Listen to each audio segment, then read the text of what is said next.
for HealTech 2.0, Mr. Ryan Varghese Mathew, sir, currently a research fellow in pharmaceutical sciences at Philadelphia College of Pharmacy, St. Joseph's University, USA.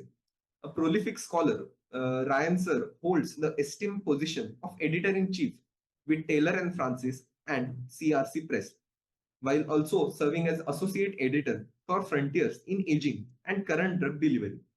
With over 50 peer-reviewed publications, numerous book chapters, and more than 30 editorial roles, he is globally recognized for his contribution to drug formulation, bio-nanotechnology, and computational modeling.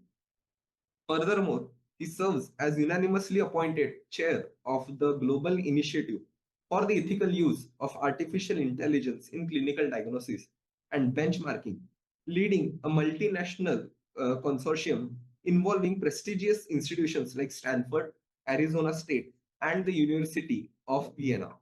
His impact has been recognized with honors such as India's 100 Most Influential Personalities and the Medical Innovation and Healthcare Leadership Awards.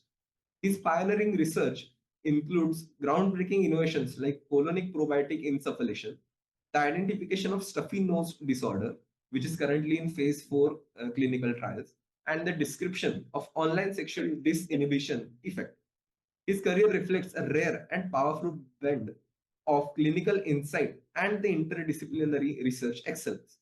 Before we proceed, it is our privilege to felicitate our esteemed speaker as a token of respect and appreciation for his valuable presence and contribution. I may please request the dignitaries to felicitate our today's guest.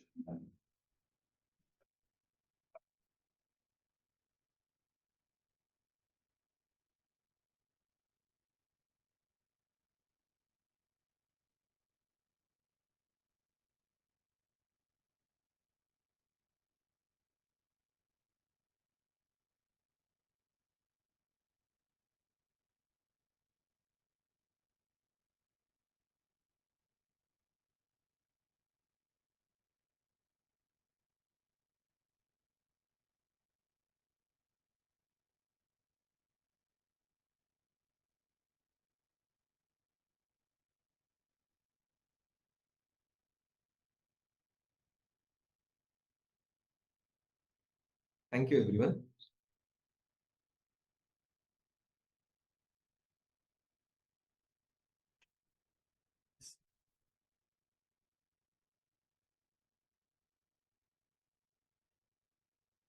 Without further delay, we now invite our esteemed guest, Mr. Varghese, Mr. Ryan Varghese Mathew, to begin today's session.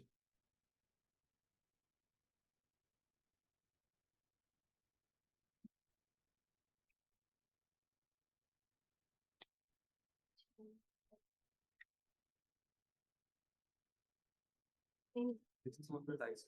This is for the follow me. They should put this online.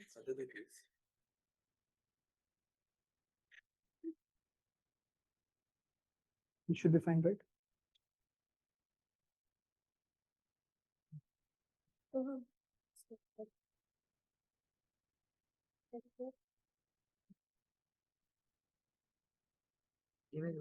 HDMI.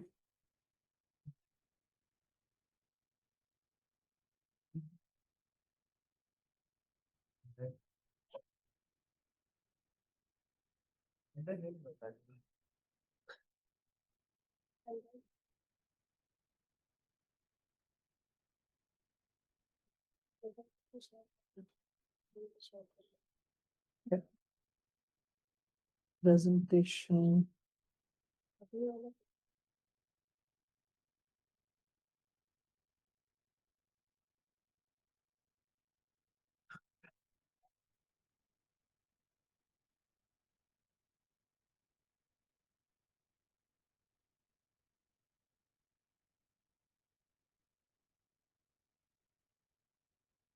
$46.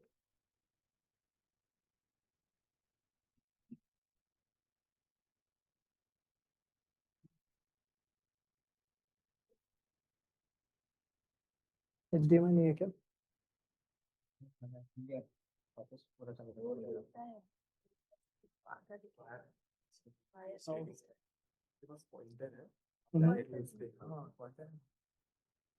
Wifi is not working. Time out हो रहा है.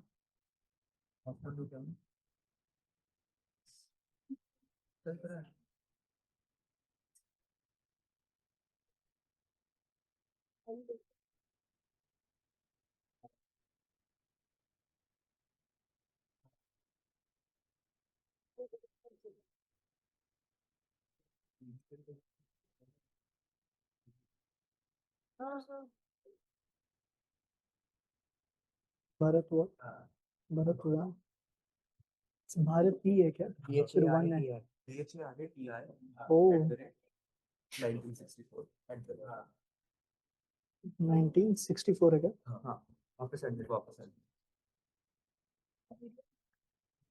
Yeah.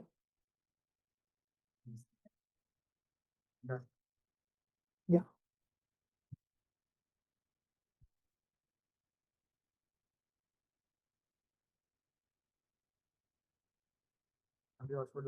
एक second. Bharti.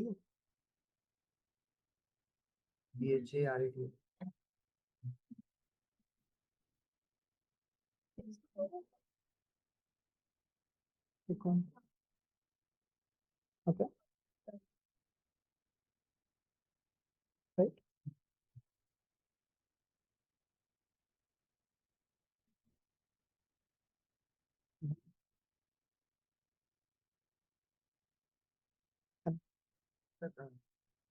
चलो drive.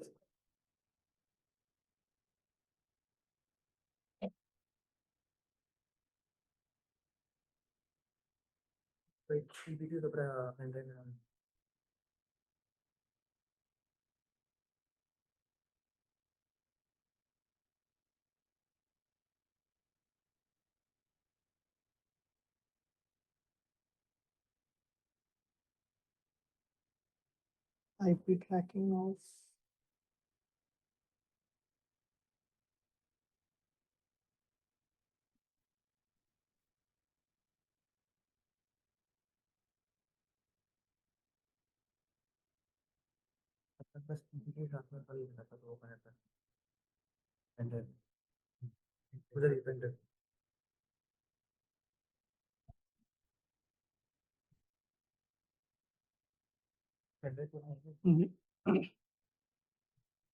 printer का port नहीं.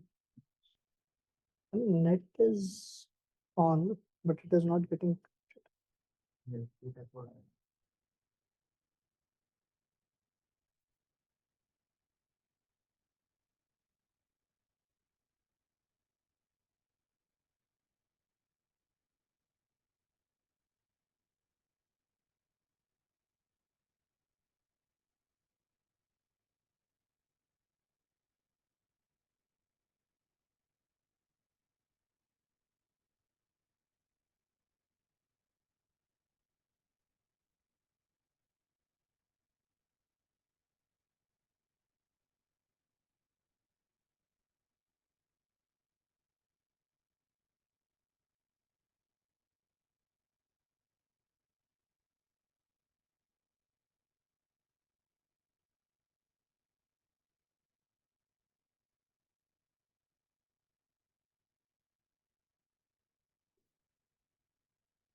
It's slow है क्या काफी?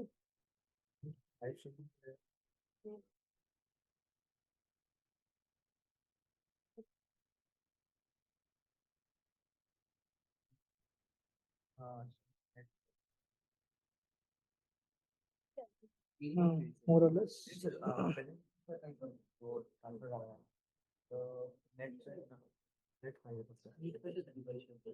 सर ऑनलाइन पोल के लिए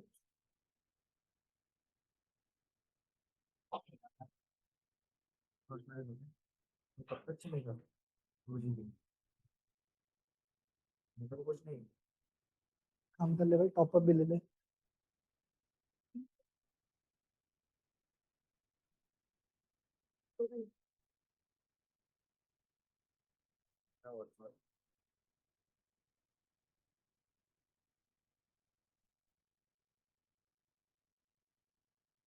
The research talk, the third one. Yep.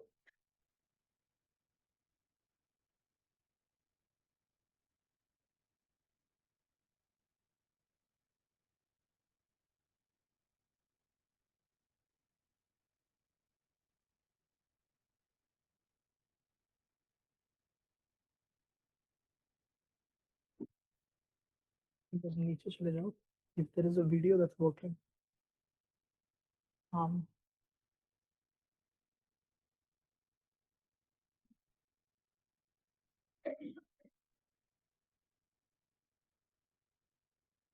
It started with a vision. Yeah.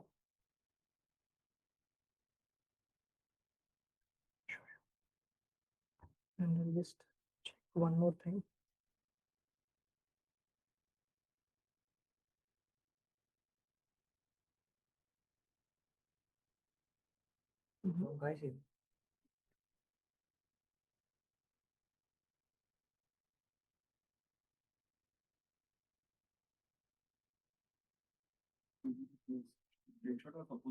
No, it is supposed to be dynamic, but okay, let's see.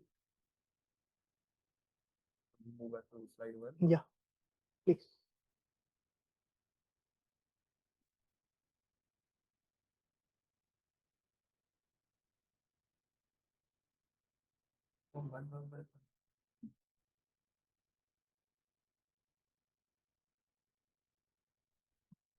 Thanks.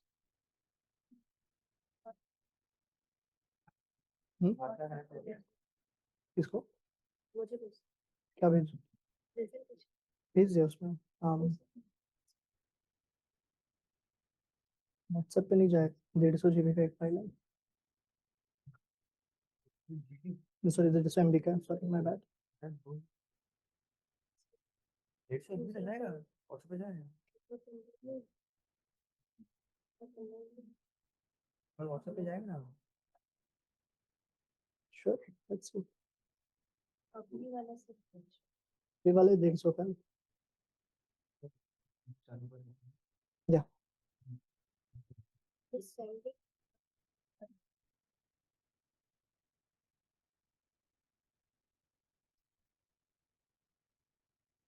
आ जाएगा वो.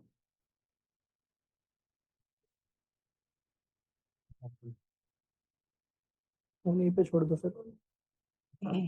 Okay. Sure.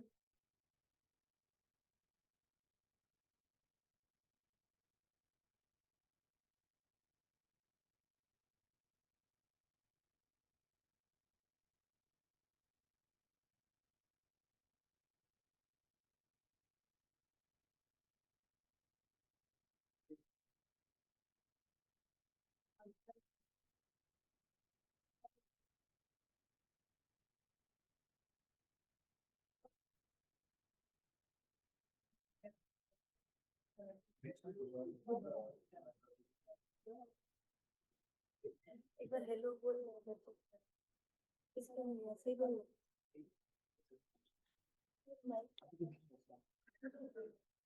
He said it's okay. He said it's okay.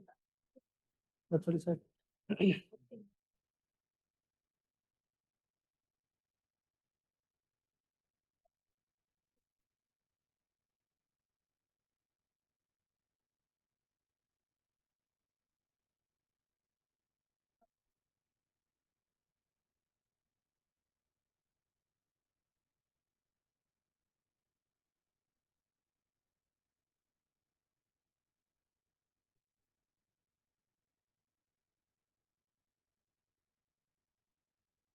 Hi everyone.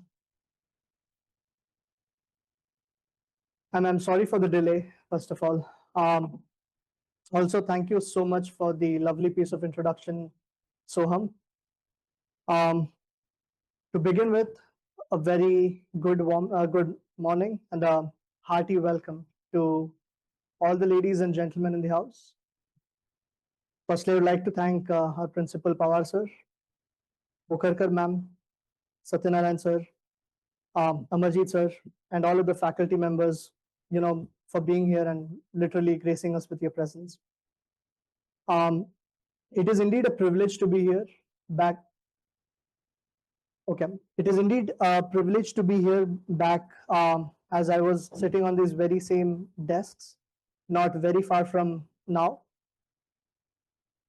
I feel it is my humble responsibility that I have to give back the baton that I have received from my seniors. Also, I would like to start off by thanking Team ISPOR and Team IIC PCP, especially for organizing such a wonderful event and for selecting a really apt topic at this point and for working relentlessly. I've been advised by the organizers to speak about AI in research methodology and drug discovery. While I'm very sure about what I need to be doing, I don't know how to deliver it any better than most people here. From a personal experience, I was never one of those people who ever loved theory or classroom theory to begin with. So I would rather focus more on the applications for each of these tasks, and I'll try to make it as relatable as possible. So with that, I would like to commence our session. I would really appreciate if we could all keep it very informal and everyone could speak up. People could be really happy about, I'll be using a bilingual tone here. So I feel that language is not a barrier. It's a medium of communication. So if at all you're free with English or Hindi or anything, feel free.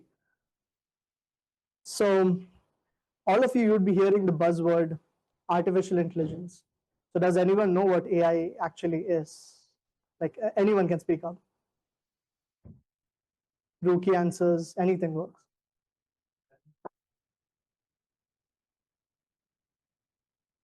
That's true, partially true. But what exactly is AI? Like, how does it work? Algorithms, very good, very good.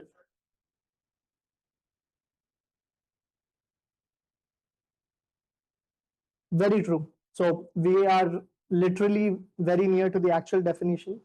So AI by definition does not have a definition. So it's more like it's unison of different algorithms that we could have. They think differently, they work differently. So it is, to begin with, from scratch, it is just like a statistical software. It is a statistical tool that you could use anytime based on what you want to do. There are multiple types of models that we use. The most common would be large language models, also known as LLMs. The most common that you can think of is ChatGPT, which is a transformer by definition. So I wouldn't go into AI immediately, but there have been multiple instances where we have been using AI, we have been using machine learning, deep learning. So anything like pharma is one of the application cases, but do you know any other places where we are technically using AI in any walk of life? Like any example works. Sure. Space and rocket technology. Art, culture, yes. Perfect. Hospitals is the most biggest case at this point. Banking, fintech, yes. So technically that gives us a summation that AI could be used in mostly all walks of life. Pharma just happens to be one of them. So to begin with, you see a very big number on your screen, 700, it's roughly around 780 million. We see about 100 million publications already. You don't need to download it immediately. You can go through the abstract, you can skim it, and then you feel, okay, this is really worth your time, and then you go ahead and download it. So a basic search on how to use connected papers is shown here. Today, we will see how to use Connected Papers. It is an amazing website which can be immensely helpful as a research tool. You can use it to get a visual overview of a field as it makes a cool graph of similar papers. It can also be used to make sure you haven't missed any Bibliography.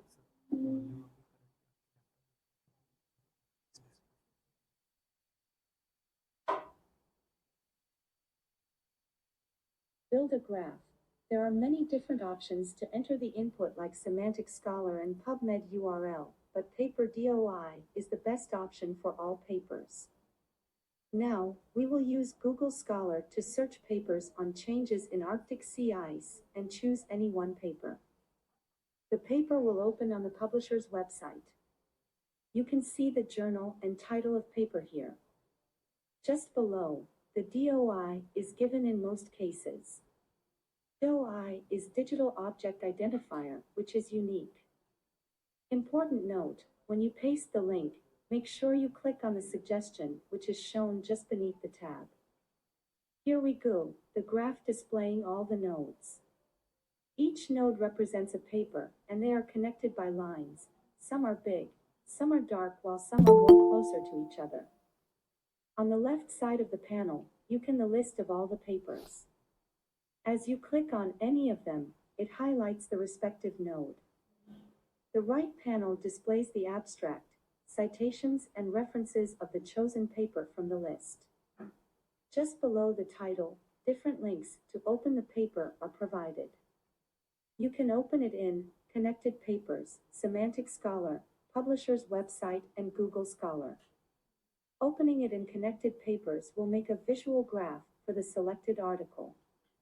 You can explore all the papers here. The color of each node depicts the chronography of papers. Dark nodes indicate that the paper is new. Conversely, faded nodes stand for relatively old papers. The size of the node is also important. The bigger the node, more citations it has and vice versa. This is very useful to easily select important and impactful papers. In the graph, similar papers have strong connecting lines, and these are in a cluster together. The distance between two papers depicts the similarity. Related papers are more closer. Sometimes, the graph may have different clusters of papers. Now, we will expand the left side panel. It shows some extra information about each paper. The year of publication, citations, references along with a similarity index with respect to origin are displayed. Names of all authors are mentioned too. This list can be downloaded also. Let's see two cool features before moving on, the night mode and snow mode.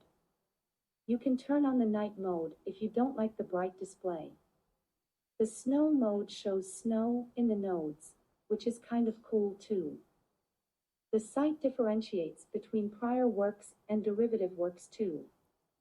Prior works are important seminal works for the field, and it is a good idea to get familiar with them. The derivative work tab shows the papers which are either surveys of the field or recent relevant works which were inspired by many papers in the graph.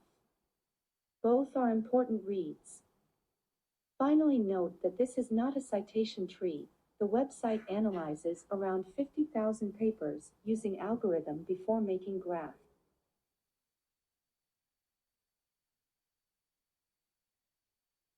I hope that was helpful. So next in that line would be a problem statement where a busy researcher or a PhD scholar who spends a lot of time on reading articles and tries to make notes, but it is nearly impossible as the person starts doing that for 50 articles, which may or may not be related. So is there a way to make this more efficient? Of course there is.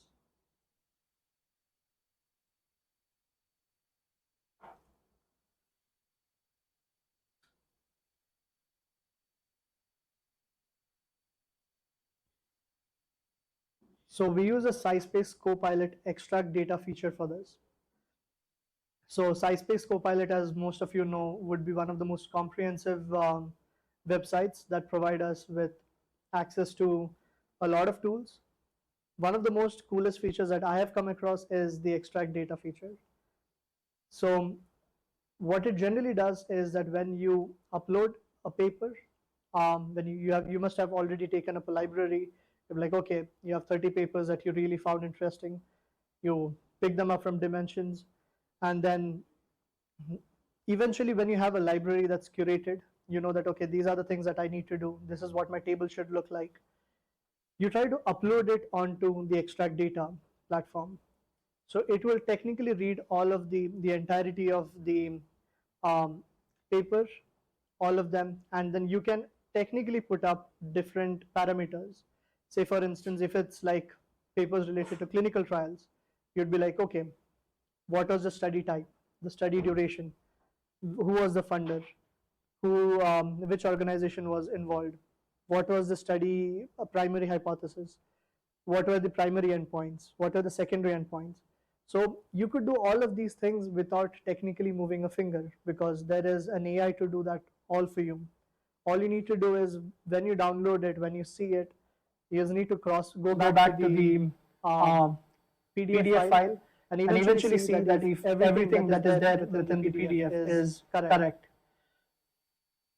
So this is done using natural language processing, where you can add up to 50 different parameters.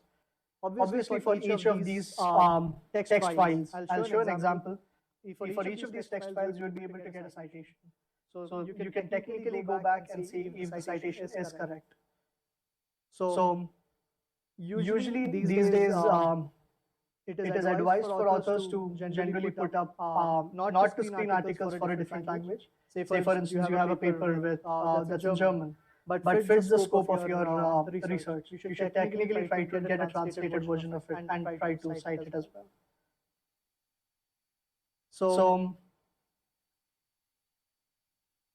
this is what the SciSpace extract data feature looks like. So it's not a video. So you have the PDF documents of each of these papers ready. You try to go to the upload PDF, the big orange button that you see in the middle. Once you go there, I had a couple of papers on ProTax. So I tried to upload it. Once I did upload all of them, these are the names of the PDF that you see on the left. But then the summarized abstract, the methods used, the practical implications and research gaps. This is how it generally passes all of the data and puts it up for us in a tabular format.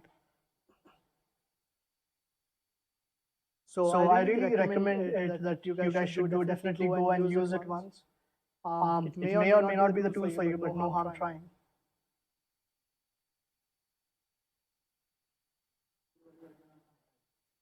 Sorry, sir? Yes. And then you can add multiple other parameters as well. Yeah. If you're looking for just in vivo studies, what species was used, was it SPAC dollies, was it male or female, what are the age groups, everything, it will just put up a summary for you. Yeah. Yes. So next thing that could be a potential reason why people see rejection in manuscripts is predominantly due to how or why the paper is written. So initially when you start writing papers, people just start writing without reading a lot of papers.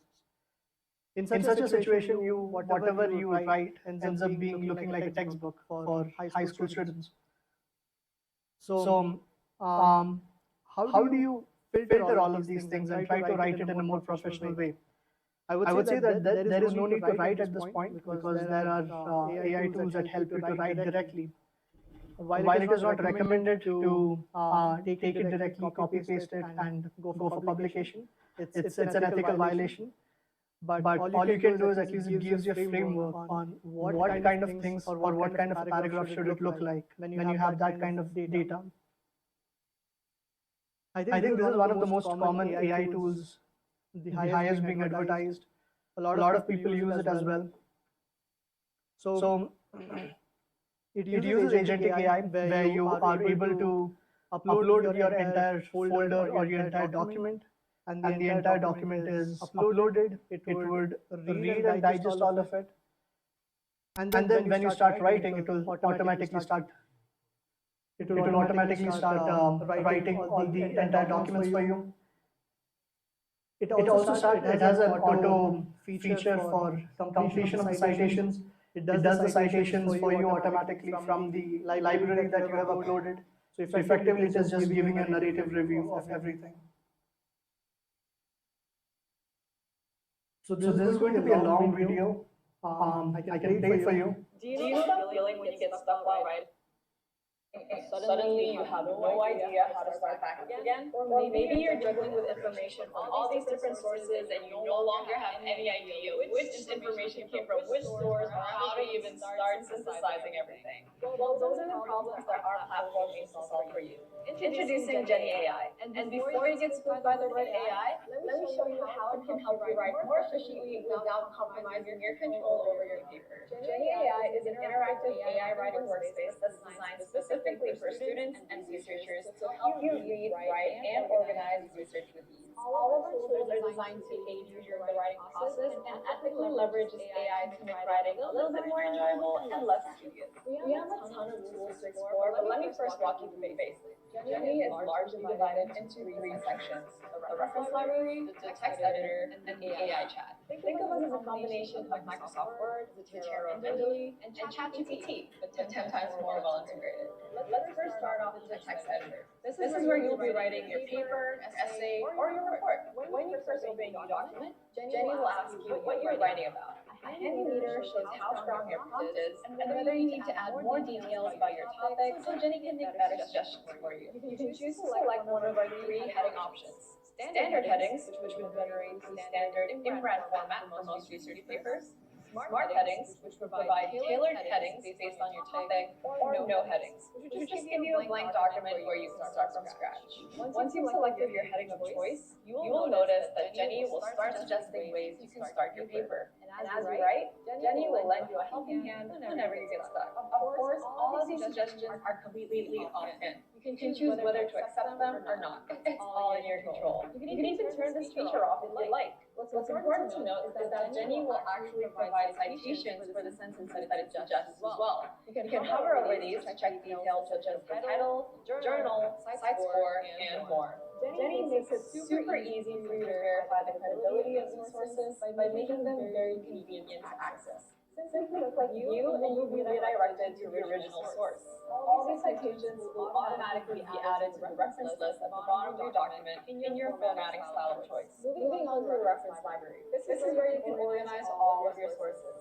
You can directly upload PDFs, connect your Zotero or Mendeley account, import a BibTeX file, or simply paste the DOI of a study. Remember those citations generated by Jenny in the editor? You can also add those to your library by simply clicking on the little bookmark symbol on the pop-up window. You can also sort all of these references into collections so everything is organized and easy to find. And if you want to cite a source from your library, simply click on Cite and it'll automatically be added to your document where your cursor is. It's that easy. Now let's move on to our AI chat. Think of this as your personal research assistant that's ready to help you with all of your questions. You can use one of our presets to ask questions or simply type directly in the chat box. For example, what are some opposing arguments to my thesis statement?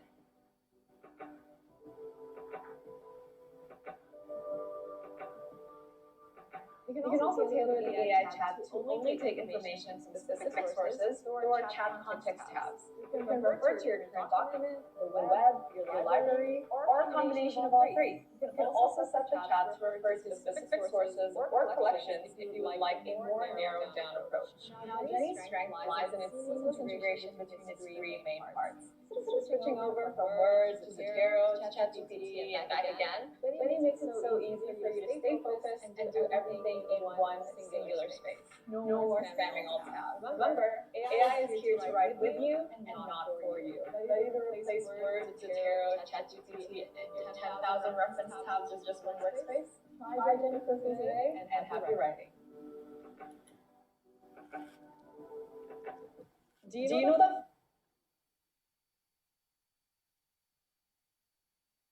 So at least I hope I have at least ensured that to motivate some of you into writing. At least it's not that difficult as most people try to put it as, or try to gatekeep it as.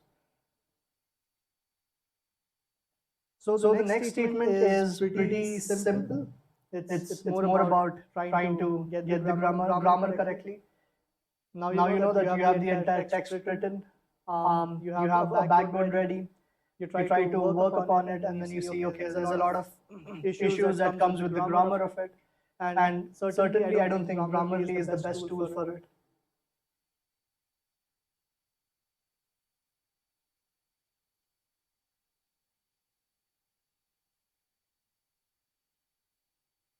So as someone rightly mentioned, is we'll be using PaperPal for this.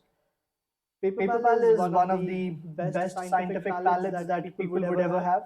It is more like trying to get the correct words. You are trying to use natural language processing and see how the papers are technically written. As I previously mentioned, we don't use words like in the scientific paper. And obviously, a lot of people start using thesaurus. You start using the more simpler words. You say that, okay, no, I don't need them anymore. ये नहीं चाहिए भाई. दूसरा कुछ नया complicated word fancy लगेगा. So we use all of those fancy terms, and now the paper is not looking. It seems like it's written by Shakespeare. So उसका कुछ point है नहीं फिलहाल तो. So it's a small self-explanatory video. I don't think there is a need to play this, but if you want, I'll definitely play it for you. Yes, no, backbenchers. Hi.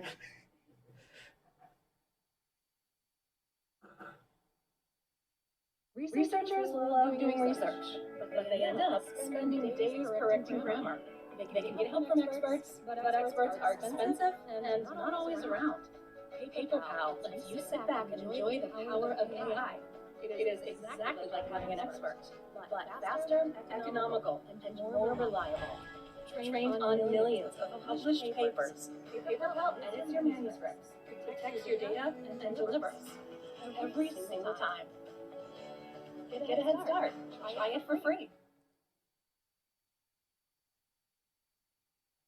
So I think that a lot of people did mention PaperPal. तो किसी ने पहले भी use किया है क्या? You said yes. Hands up. That's a few people.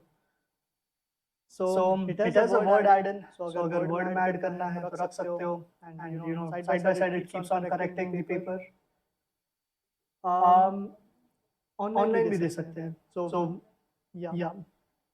So all you need is a small subscription. I don't know, university level पे usually काफी universities के पास होता है, but no. I stay out of it. So why use PaperPal? So ऐसे काफी लोग सोच रहेंगे. Like we have Writeful, we have InstaText, Grammarly तो crazy ads देते रहता है हर बार. Spotify पे तो आते रहते हैं मेरे. So why use it? So there was a study that was conducted, and it showed the total number of edits that any particular software makes. It is compared to how a human would do it, and देखिए कितना सही आता है. So in this thing, you would see that PaperPal has 335 edits, of which it missed only 180 of them, 181 of them. Grammarly missed roughly around 268 edits. In InstaText, you would see that InstaText, you're saying that it has 160 edits, but the major issue is काफी unnecessary edits भी किए हैं. Paper शुरू किया, NCERT textbook नहीं बनाना है.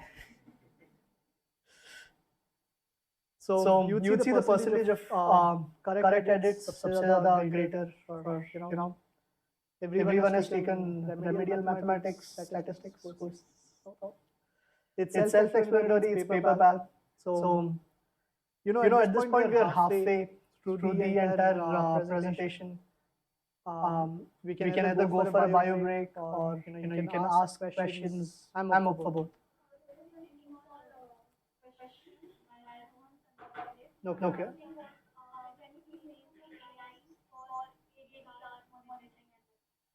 EDR monitoring, people are developing AIs in-house models, but I don't think there is any proprietary model that is being used. In-house models are काफी बन रहे हैं. It's predominantly smaller research groups that are trying to consume data. But at the end, I would be a bit skeptical about it, because every model is only as good as the data you feed upon it. So अगर आपका incoming data is, all of these AI models work on something called as GIGO, garbage in, garbage out. So you put in trash data, तो आपको गलत results मिलेंगे. Yeah. आपको गलत results मिलेंगे. But other than that, proprietary models में I don't know any major companies who are playing a role. That also says that it is a good position to start working for making ADR pay AI models. Yeah. Anyone else has any questions? Yeah, please.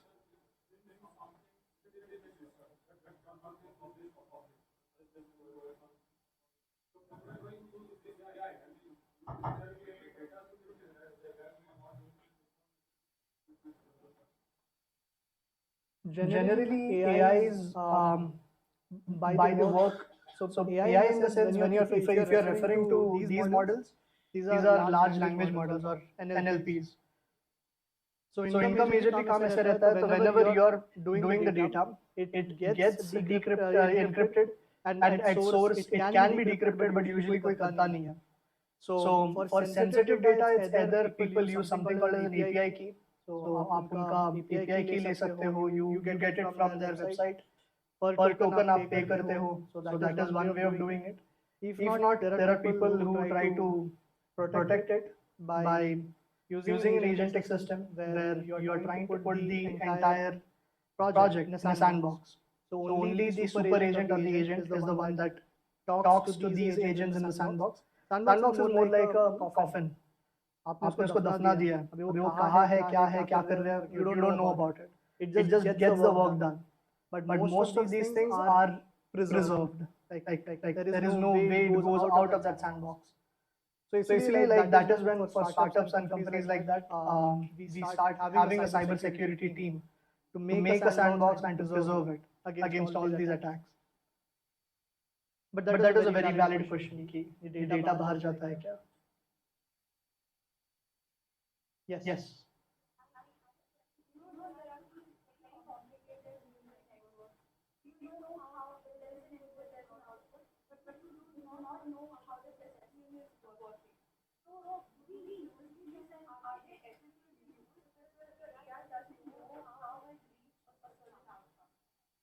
So the AI that you are using, are you referring this for language models or like in general?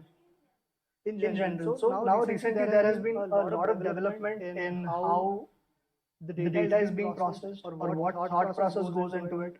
So generally when you try to put up a prompt, like you get an answer तो मिल जाता है कुछ ना कुछ. But the objective of the entire this is to have a rational thinking process. So there are certain large language models like Qwen, I don't know, Qwen Chat करके 2.5. It's by I think it's by Alibaba, but don't quote me on this. That is a very good logical reasoning model. So there are certain models that are used exclusively for reasoning, but majority of the AIs or wrappers that you use are for language processing. So they are straightforward transformer based. So मतलब आप data देते हो, वो transformer पे करता है, and then you get a result. How good the result is based upon what kind of a function you are using. आपका कितना data loss हो रहा है, that's also known as a loss function. So you can do that. That is one way of looking at it. But there are certain models made exclusively for reasoning. So continuous you will go out to certain GitHub repositories. There are certain people जिनको benchmarking का बहुत idea रहता है. So they keep on benchmarking models. Like we benchmark certain models for clinical diagnosis. But there are certain people who go and benchmark for certain reasoning models. वो देखते हैं कि कितना भाई precision आ रहा है, कितना recall आ रहा है, for all of those parameters. So you can definitely find open access repositories. Like I think Hugging Face पे भी काफी लोग डालते रहते हैं कि क्या है. So any other questions?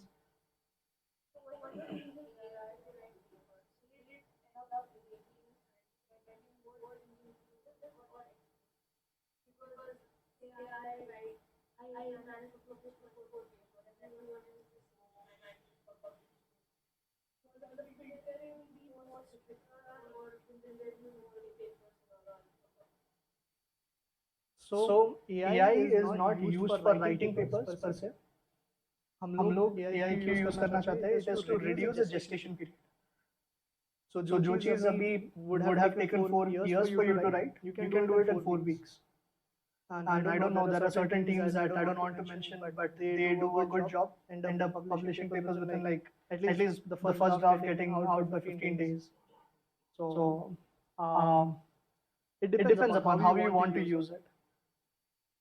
So the quality would differ. अभी कुछ लोग का prompt अच्छा रहता है, कुछ लोग का नहीं रहता है. So again you would know getting into the nitty-gritties of it. Yes.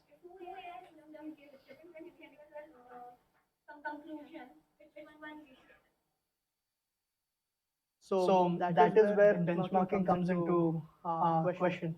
So benchmarking is generally done.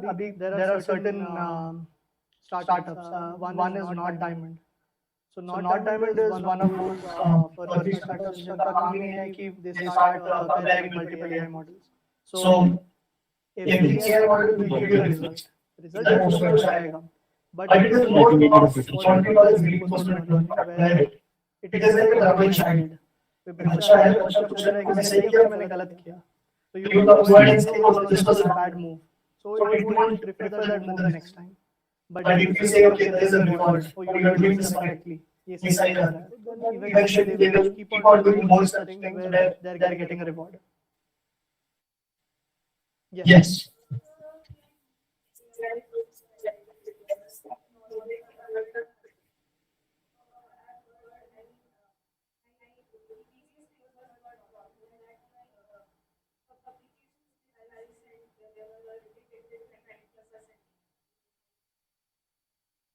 So that is a very valid thing. So what I was saying is you have to use it as a template, not for directly sending it out. So as a template, it gives you an idea कि आपको लिखना क्या है, कैसे flow रहना चाहिए.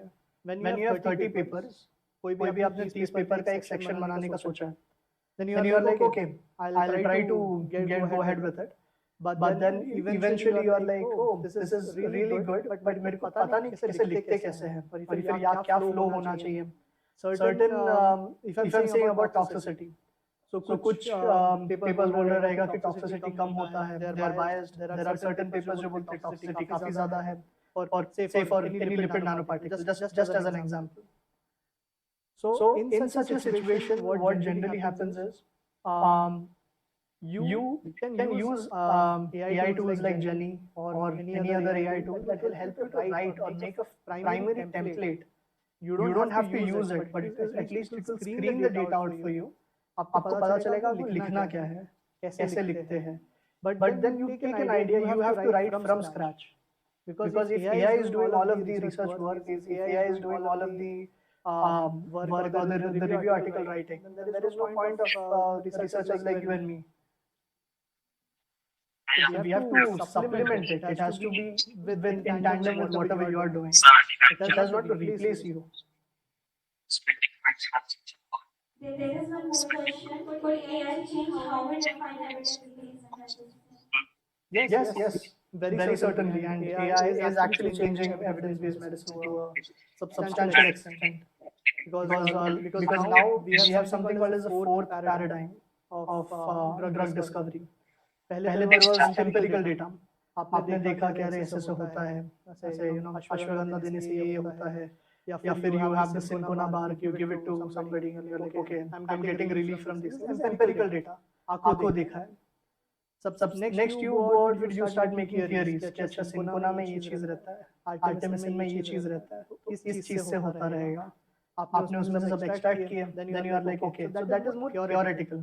You go further, you start making simulations. You are like, कि अच्छा computer drug discovery करता हूँ, ये इसका pharmacophore है, this is the structure activity relationship. These are the things that could have a potential implication on the drug or the profile that you're getting. So now you are saying that okay, this is what we call as a third paradigm.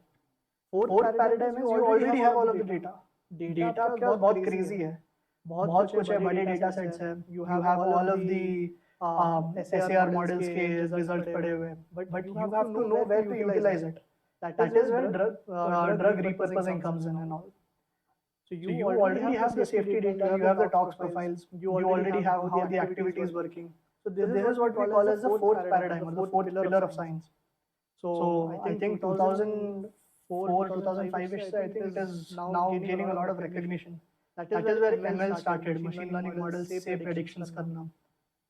So I hope that, so definitely it is changing it.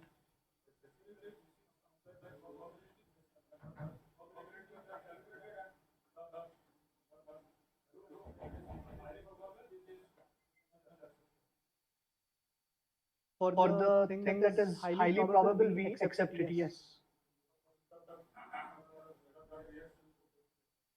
Yes.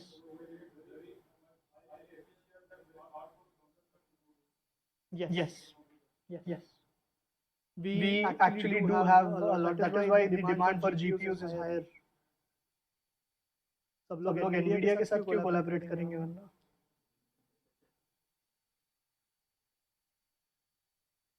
Yes.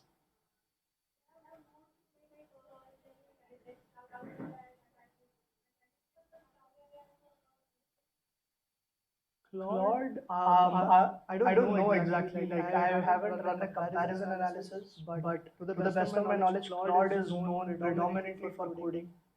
Codes generate करने के लिए, especially when you have to make a code for something from scratch. You want to make a website from scratch. You don't know how to do it. So what we call as vibe coding today. It's called as vibe coding.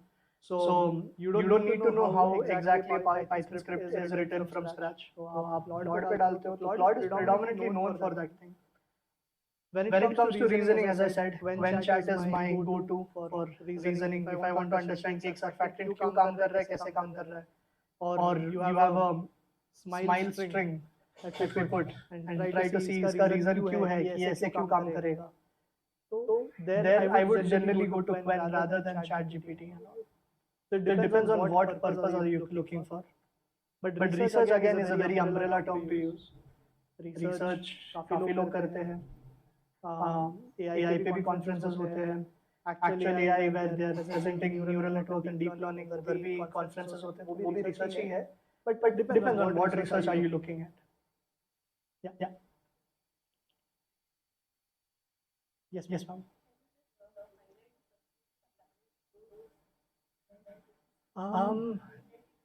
Jenny, I think is 15 or something. I'm not very sure.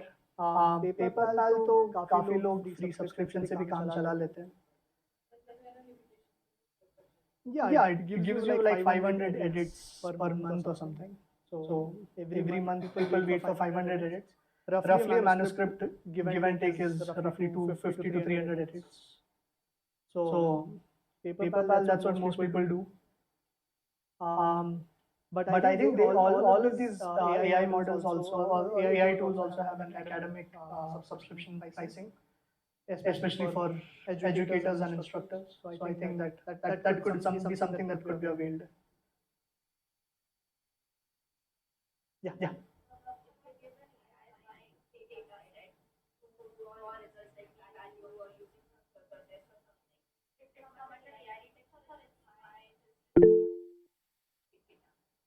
So why would you give it to an AI in the first place?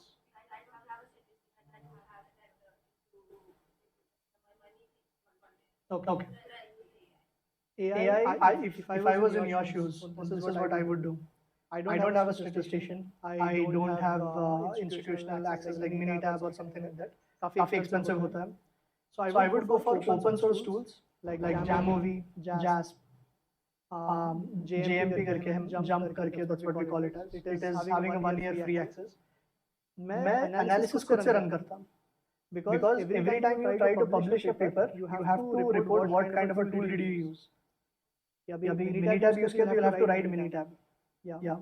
So most clinicians now use something called as Jamovi. काफी user friendly है, काफी cool दिखता है. And you know that's what makes most of the scientific research. Need to make cool figures.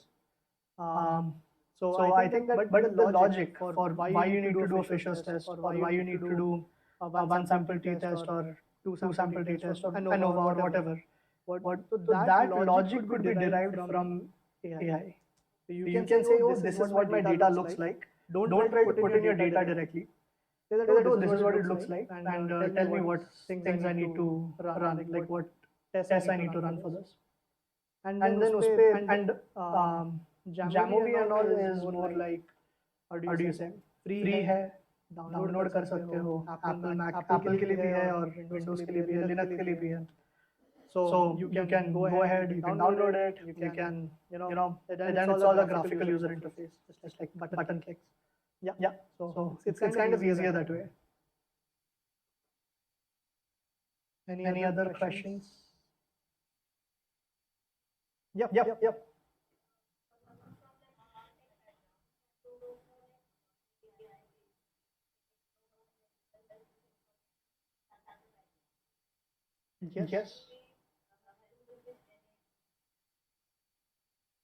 Yeah. I come from a non-technical background as well. So I would say yes. बना सकते हो, क्यों नहीं बना सकते? So maybe all you need is, if you have money, you have somebody who's backing you, be it your family, be it an investor. You can hire people, tell them the idea, they will do it for you. Don't worry about the idea going out. There's something called as a non-disclosure agreement. So NDA sign करवा लेना बस, two-party NDA. And other than that, if you really feel that कि नहीं है भाई, आजकल it is very easy to make websites and all. It was very difficult to make a website.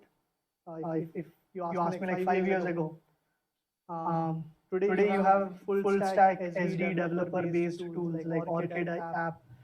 So you can directly just ask it to code from scratch. और वो आपके लिए कुछ like in a couple of hours it will code everything, and you can make a database. You can, all you need to take is a GoDaddy पे जाके कुछ तो एक domain लेना पड़ेगा. That's it. That's all what your investment would look like. But yeah, if you're looking for, and there's a lot of agentic AI workflows that's available. N8N is free. N8N is like the basic template for agentic workflows. वो free है, open access है, उस पे भी आप बना सकते हो. थोड़ा बहुत सीखने में मेहनत करना पड़ता है, but other than that, it's pretty easy these days. There is one more question. What about AI checker and plagiarism and new AI tools?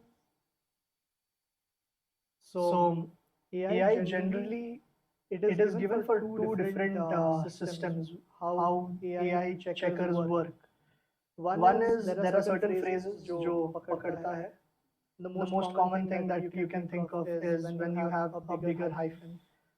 So I have told people the same thing कि वो बड़ा वाला hyphen avoid किया करो, because in general we don't use it as much as AI does it. So that's one thing. There are also say hidden fingerprints that ChatGPT tries to put every time you code for it. Like every time it codes for the text that it's writing. So कुछ लोग वो पकड़ते हैं. But again, there is a lot of things that's going back and forth with AI detection for manuscripts also. आजकल तो आपसे written undertaking लिख के लेते हैं कि you haven't used it. You have to be true. It's upon you. आप बताओ. So that's one thing that people do. So you have to be true. But otherwise there is no like foolproof method कि नहीं भाई AI detect हो ही रहा है. AI detection बनता है तो humanize AI भी है.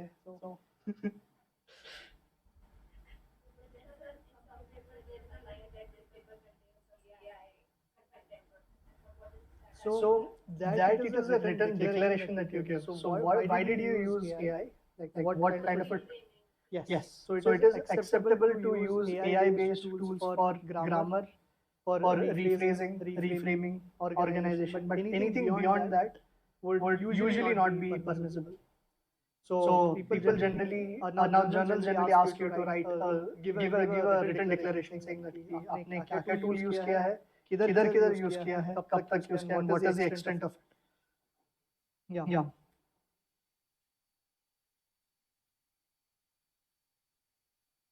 Yes.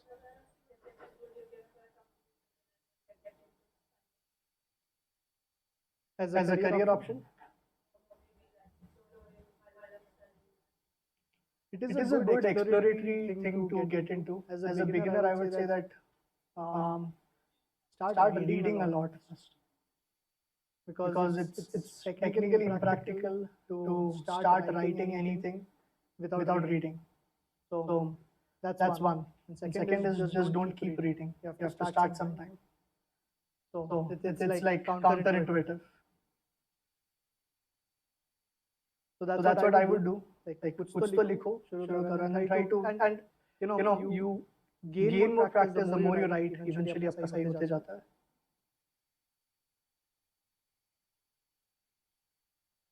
I hope that answers the question. Yeah.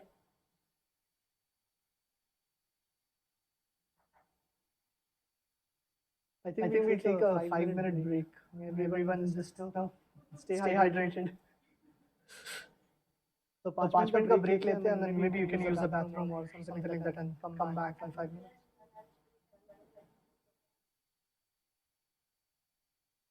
नहीं आप लंबा चलेगा इसके बाद.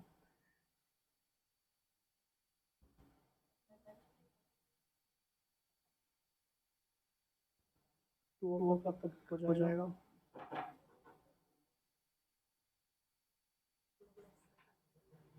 Oh. 1:30 में continue होगा. तो फिर अभी लंच ब्रेक दे देते हैं.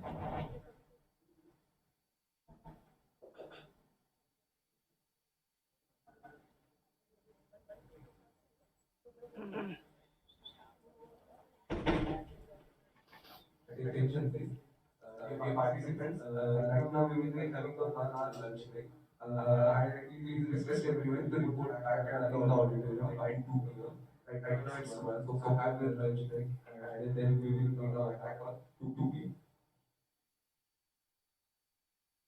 Also, when you exit the auditorium, a feedback mode has been placed near the entrance gate. So please give a feedback over there for our lunch. Thank you.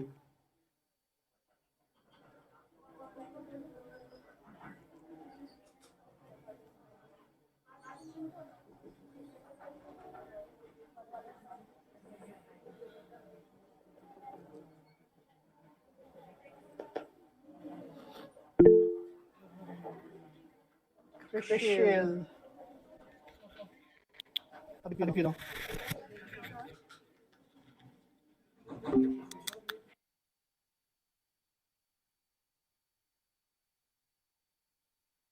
Next is what do I do or what any other team who's reading this paper needs to do as a future study or a derivative study. That's what is important. So I'd like to give you a brief example of 2 of my own papers. You'll see a couple of authors are familiar here.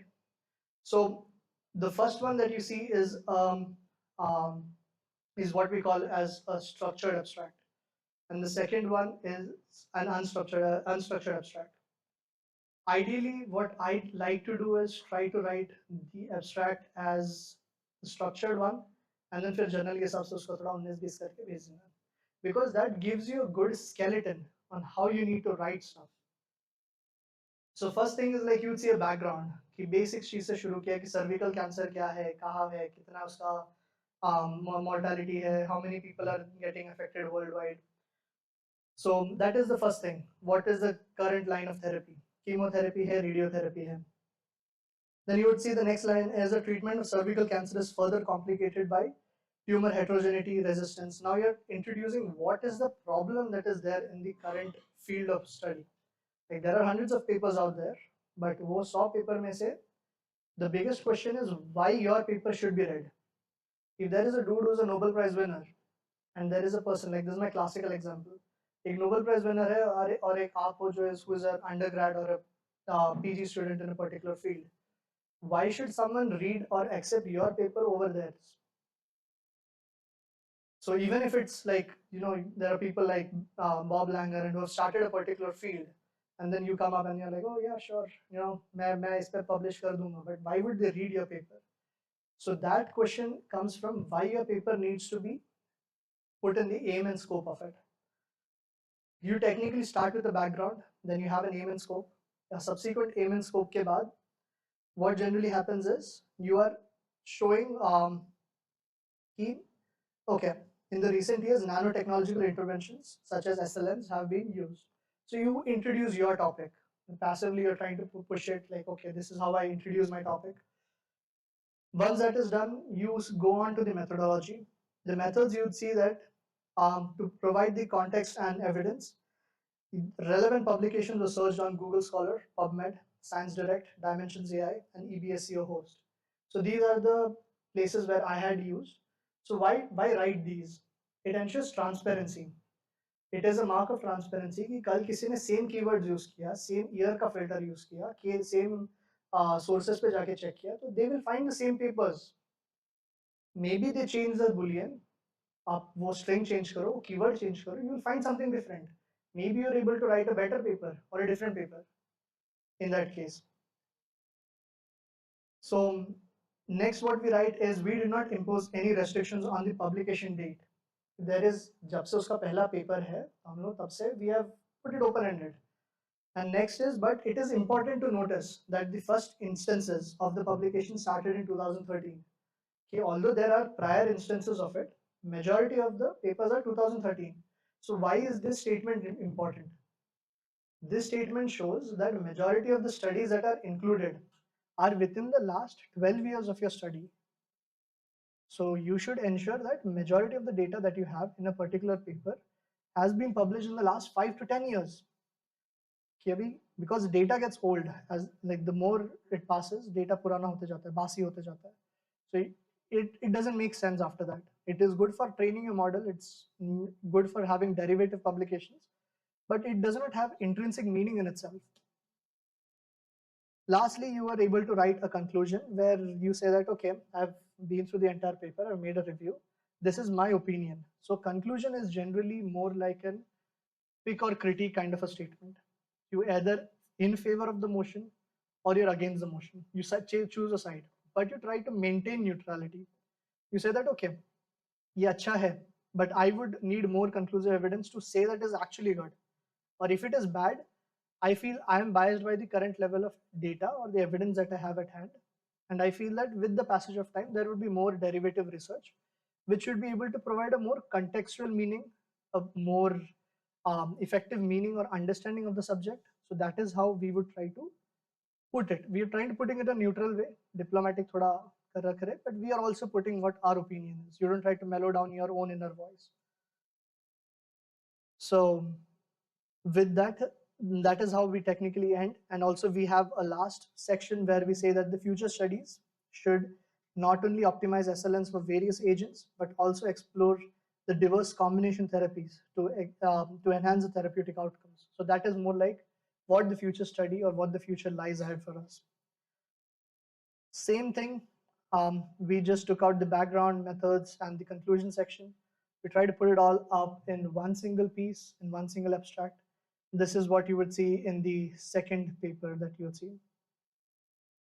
So you will find same keywords, same softwares that were being used. You would have a similarity in the tone or the language that has been used and the sections that have been used, just that there is no definitive sections. So it depends upon what the journal wants, but you essentially include all of these things as a part of your abstract.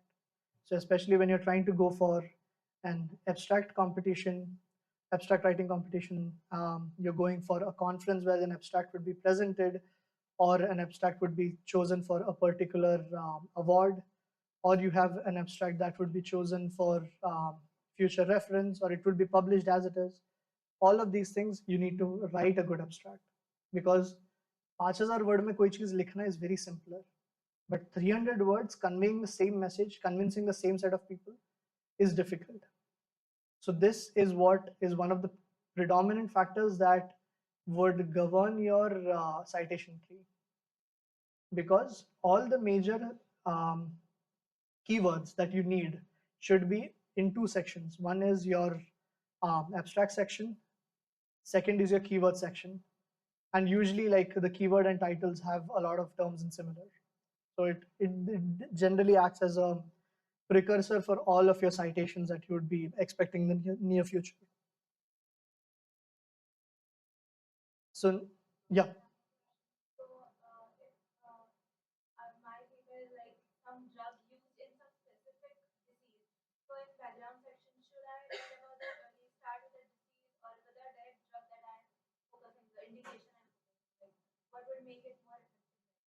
So to begin with, I'll just provide a brief background. There are a lot of journals who do not accept the role of A in disease X, Y, or Z, like or the role of drug B in something, something, something. They generally do not prefer, but to answer your question, yes, you can, like, it is upon you of how you want to present it. You want to put the limelight on a series of cancers. Say, for instance, you are like, okay, male cancers, or you are looking for all gynecological cancers, which includes the breast cancer, you include ovarian cancers, um, you include cervical cancers, fallopian tube cancers. So that's a broad scope for drug A in these things. So ideally, I would not try to put it as a, if it's just single drug, I would not try to put it up as um, review article. I would try to put it as something what we call as a drug review. So there are certain good journals like 12 Impact that publish only one particular drug that has been approved for series of cancers or series of diseases. But yeah, you can do either way. You can either put the drug on the pedestal or the disease on the pedestal or both. Yeah, it depends upon what it is. Like, without further context, I cannot give you an advice. Sorry.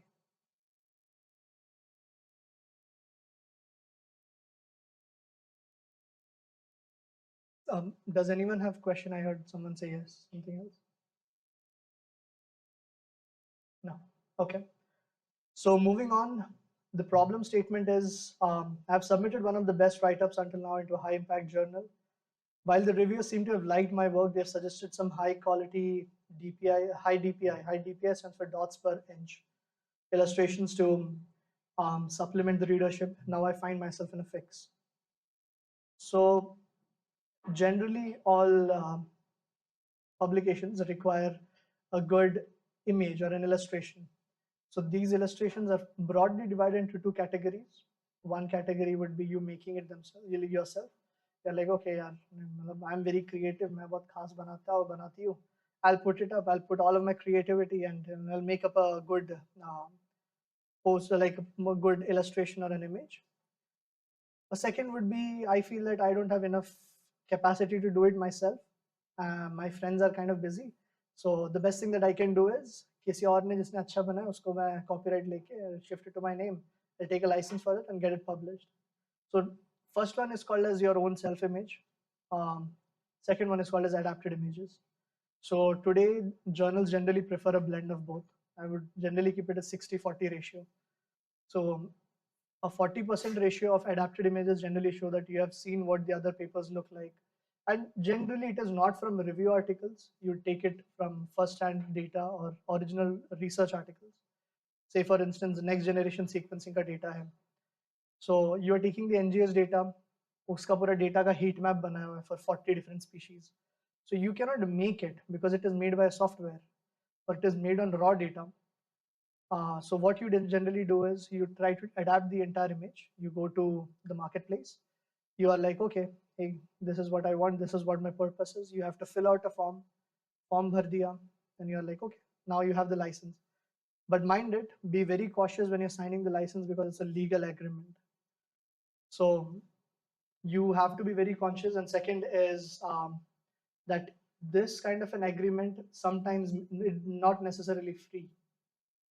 If you're lucky enough, you'll get it for $0. But if you're not, sometimes you may have to pay more than the college fees at this point. And it goes for both grant and non-grant sections. So for this, we use BioRender. I know that most of you guys must have either used BioRender or have been using it frequently.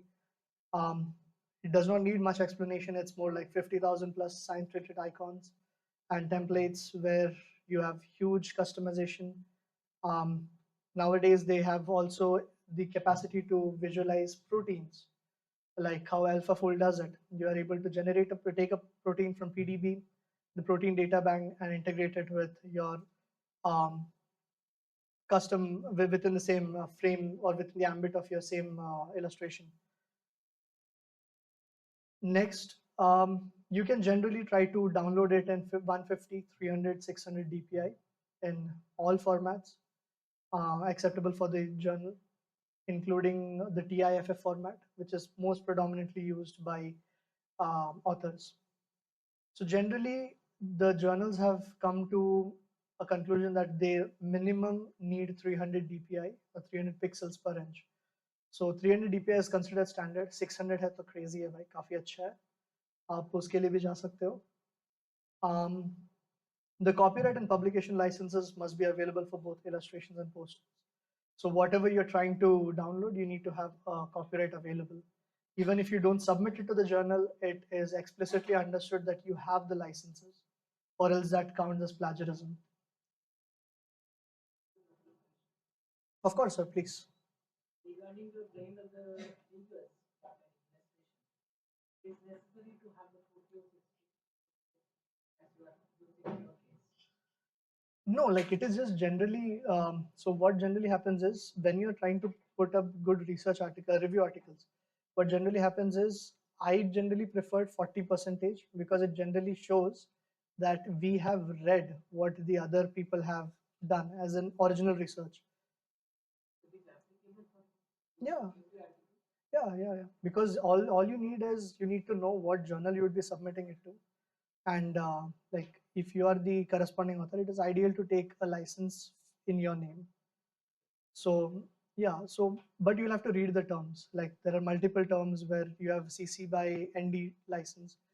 Yeah, so if you have a non-derivative license, you cannot change it, or you cannot collate it, or you cannot edit it.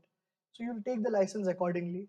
So it is just good to show good research data, like first-hand research data, because what is happening is recently, since a lot of students have been trying to publish papers, they generally try to take data from other research papers, other review articles, and try to make a Me Too review article. So to discourage those kind of Me Too researches, what generally journals suggest is you just take an adapted image or something. Like it's an unsaid thing, but recently they have been increase in acceptance for adapted images as well. Yeah, especially when it comes to microbiome studies, protein expression studies, and stuff like that. Yes. Yes. Because what you're if you take data from a review article and again write a review article, it becomes a review of a review. So effectively, although it is considered as a second-hand information or a second-hand data, it becomes third-hand. So we are already reducing the quality. So in certain journals, they have put up the clause that if you are making a review of research articles, like it should be ideally research articles, but if you have review articles, in the references, you have to highlight them in bold. Or you can just say, or in the main text, you can just say that certain things are beyond the scope of my manuscript, but this would be a good read for you, or a good place to explore by this XYZ author, like that. Regarding any software is available for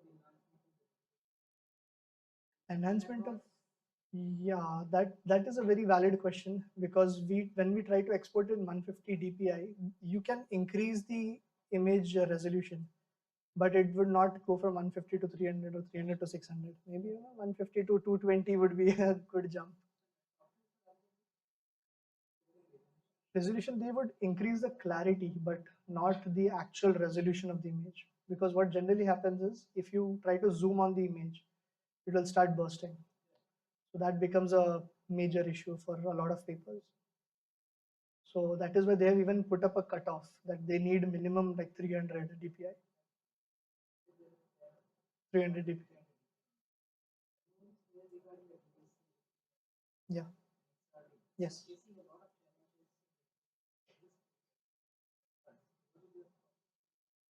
That is really true, because even a lot of good DSC are also not able to generate that kind of graphs. Because that actually is a very big issue, especially for older models and all. If you're using mainly for XRD, so not knowingly certain people get flagged these days. They're like, oh, because it's not having resolutions, it comes up as instead of a peak, it's coming as a square. So people will be like, oh yeah, you've manipulated the image. So you get flagged on pub here for no reason. But increasing the resolution, I feel that for those images, it is next to impossible. But I think it is totally understandable for those people when that is why we put the method section. We are like, okay, DSC was measured using this software, or you're using best cell or something like that, norm of the instrument and the software. So it becomes explicitly understood that, oh, it's an old software, but they did what? Yes. It has not been updated. So something that works on Windows XP 2007 or something, then it's next to impossible to get HD resolution image from that. I'll play a quick video. So, just so everyone is on the same page.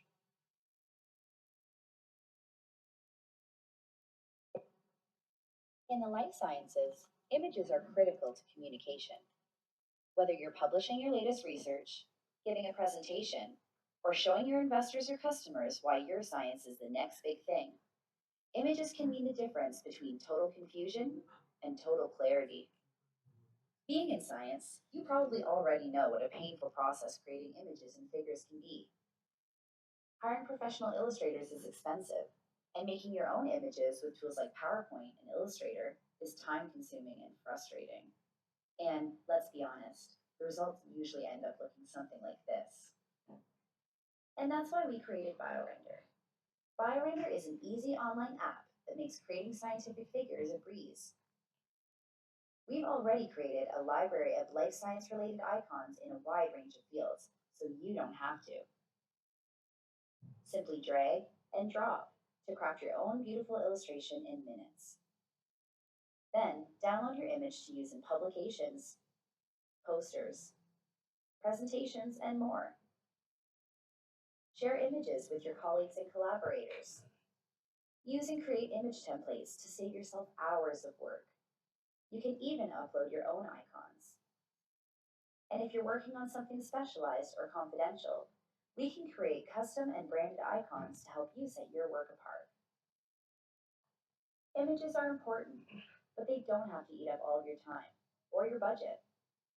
BioRender is easy to use, creates beautiful results, and leaves you with more time for what really matters, your science. So I've just curated a list of couple of good images, or what I feel as good images, um, which I created using BioRender back when I was in my undergrad. So this was something that was published during the COVID era.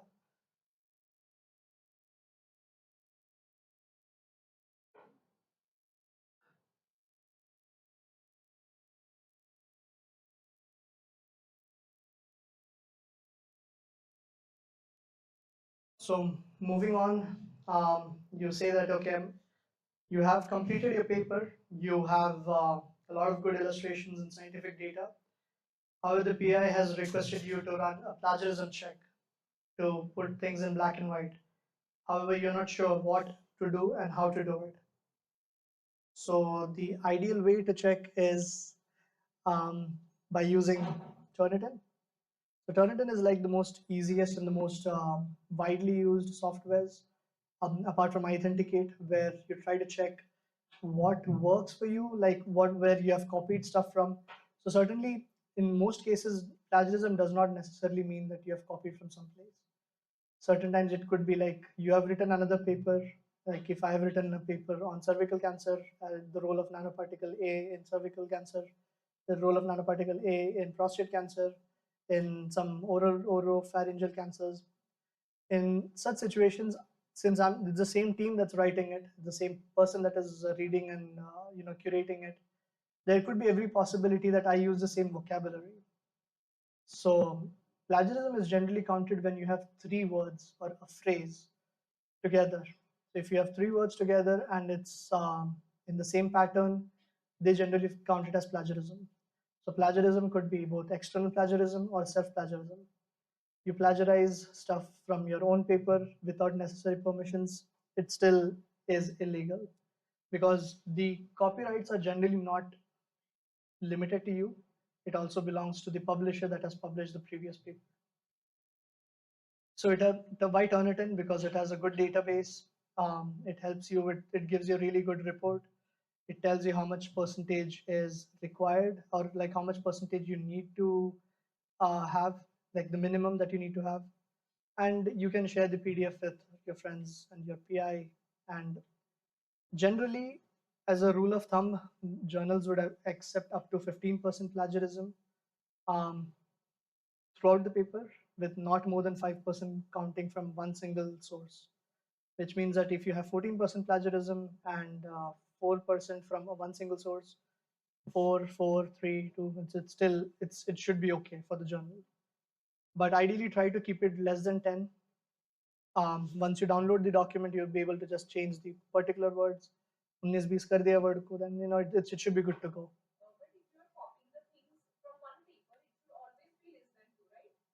When we download the report from the Turnitin from individual source, that report should be less than 2. Is it like that? No, from one single source is less than 5.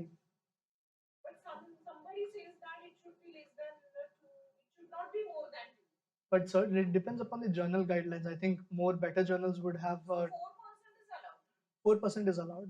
Like in most cases that I have seen, it's 15 and 5. And Yeah, of course, of another course. question is that if I have copied the things from 60 different papers, Okay. and individually one paper is like 1, 2, 1, 2, and it's a cumulative, it comes to like 58% at the bottom, and it is said that the journal only is allowing 15%, 12%. Then what is true in that case?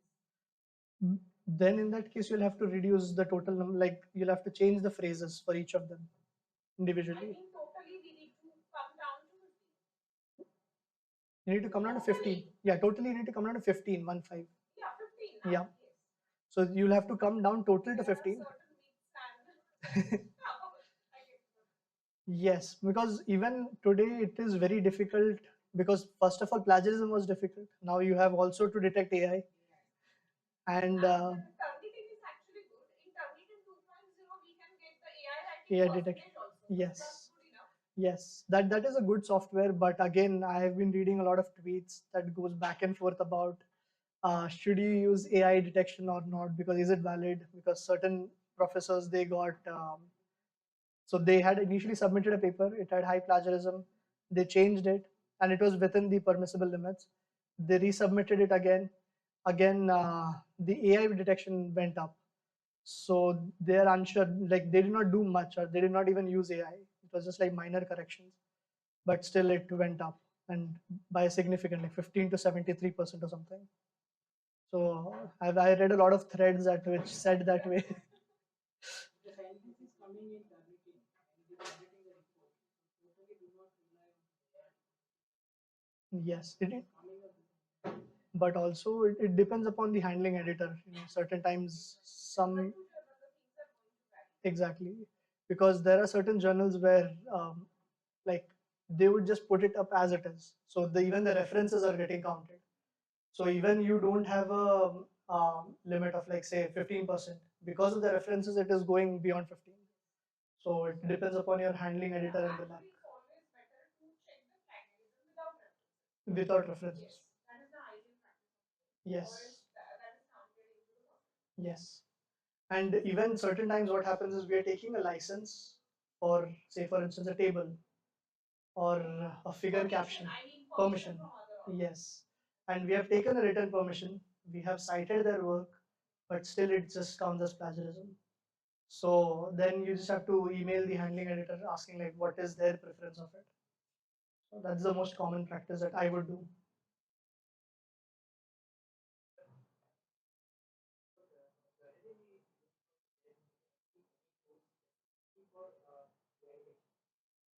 Turnitin itself has an inbuilt feature for AI detection. Yeah, but it has a tolerance for 20%. So even if it is like less than 20, it generally would not show any flag for AI detection. dash it shows. Yes, If it is less than 20. but if it is more than, it purely Yes. gives the percentage. Yeah, because certain times if I am reading a lot of stuff that is written by ChatGPT, eventually my vocabulary would become like ChatGPT. So I would start using fancy words like, oh, moreover, this is what we do. Furthermore, this is what I would like to prefer.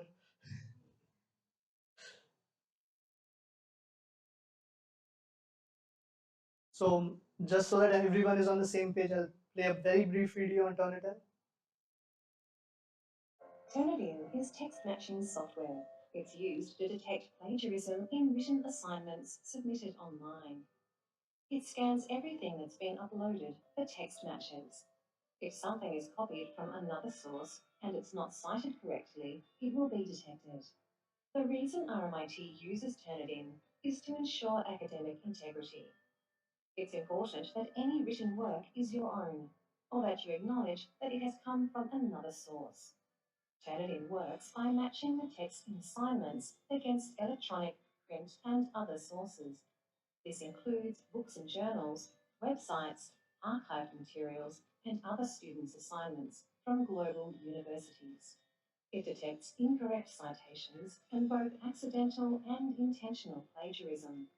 Turnitin makes sure that intellectual property is respected. Turnitin is constantly being updated with new entries. Assignments submitted by you and your classmates are scanned and added to the database. The similarity score is the percentage of text from your assignment that exactly matches other sources on the Turnitin database. There are 5 possible similarity ranges from 0 to 100%. The color of the report icon represents the score. It's very unlikely that your report icon will be blue, but don't panic. The score is just an indication of matching text and will be interpreted by your teacher depending on your discipline and the assignment. In some courses, you may be able to redraft using the report to see which areas need adjusting. One way to improve your similarity score is to paraphrase. Avoid direct quotes unless they are important, for example, when quoting literature, law, or religious text. Citations are critical to the success of your assessment. They validate your work and support your point of view. There are some great resources on the Learning Lab to help you practice paraphrasing and citing. 10. So I think with this, we should be moving on to the citations part. Oftentimes people have their own citation managers. For me, it's Mendeley because I've been using Mendeley forever. So generally, it's like using Mendeley for papers. It's really excruciating, and it takes forever to enter the in-text citations into the correct place using the official plugin, auto extractor, or using the manual method. So is it that I can shift from Mendeley to other citation methods like Zotero or EndNote?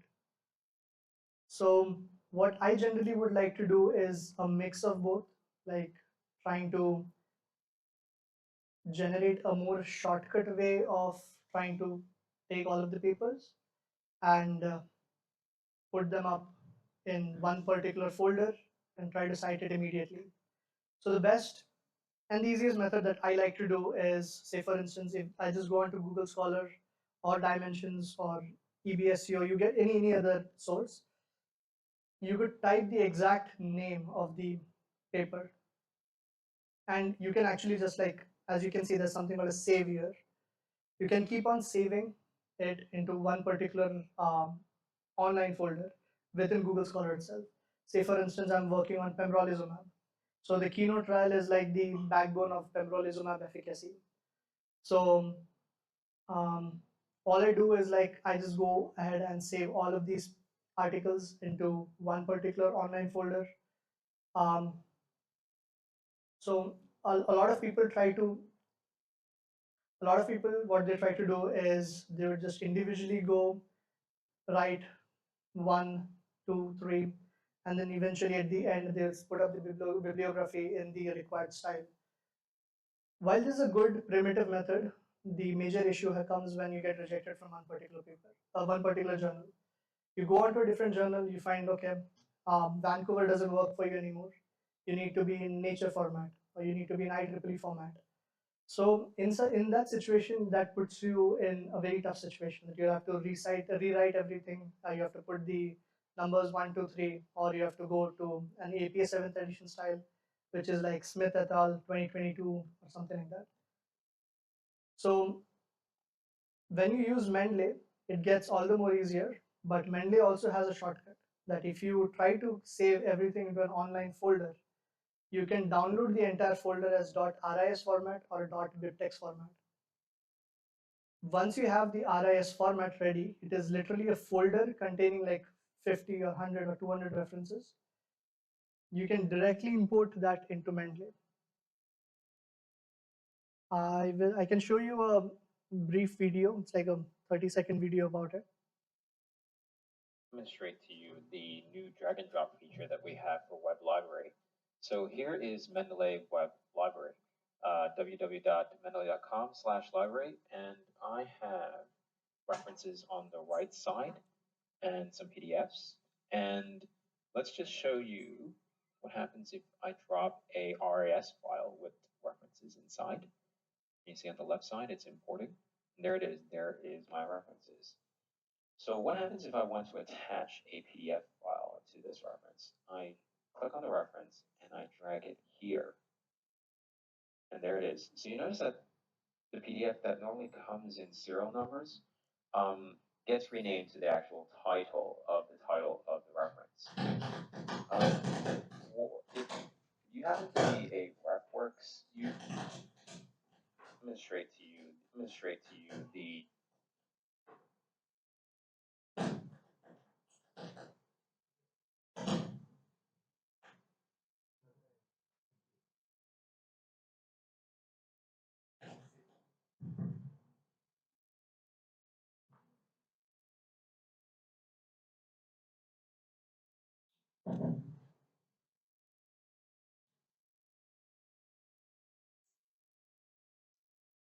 So yeah, with that you'll be able to see that the PDF feature is absolutely optional. So the best thing that you would like to do if you have like 200 references, just put all of them onto a Google Scholar file, download the entire file with 200 RIS format files. The entire folder could be put directly into the Mendeley, and then you can go on citing it just for once. So that would save you literally hours of data into hours of work into just like a few minutes. So also it is very important to put DOIs into the particular reference, especially in the bibliography. So the DOI stands for Digital Object Identifier. It's like a signature that you have for every particular paper. So when you have like 2 or 3 papers, it's really easy. Thank you. When you have 2 or 3 papers, it's really easy to put up a DOI, but DOI becomes all the more combative when you have to do it for 200 different references. So how do you do it? So there is a standardized website called as crossref.org. You could just go on there and you can find the most standardized version or the most canonical version of any particular paper, because that is the official version in which it has been published with the official issue numbers, the official volume number, the page numbers and stuff. So how do you do that? It's like you can go and manually go and insert DOIs or put it up correctly, or alternatively, you can just go on to crossref.org, click on the search metadata option. Once you click on search metadata, you would be able to put up the title of the paper. Once you put up the title of the paper, it would give you the most canonical version. Just a second. The most canonical version of what the reference should look like, instead of what people opine should look like. Say, for instance, you download the bibliography from ResearchGate, which is another repository, or you download it from Google Scholar. It need not be the same. It may be correct or it may be impartially correct. Certain things are missing. To have all elements correctly mentioned, Crossref.org is like the global consortium for checking the bibliography. A brief introduction to Crossref would be just to go on to search metadata and put up anything, title, the DOI, and then they will have actions menu. You can just click on actions. It will provide you with the correct citation.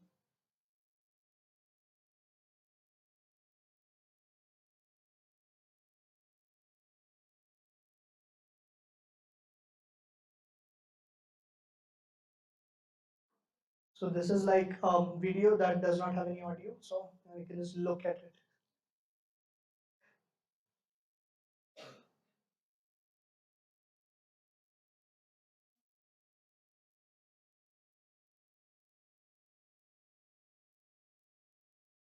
So ideally, they just go ahead and take the title of a particular paper.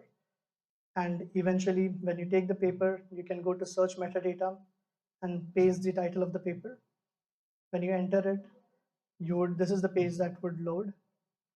Once you go here, you would see the first paper, the authentic leadership and work engagement. That's like the correct paper that you're looking for.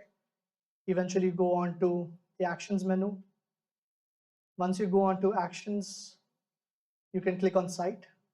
When you cite it, you would find it on all standardized versions. Usually it's Vancouver, so you can just take it in the Vancouver format and just paste it.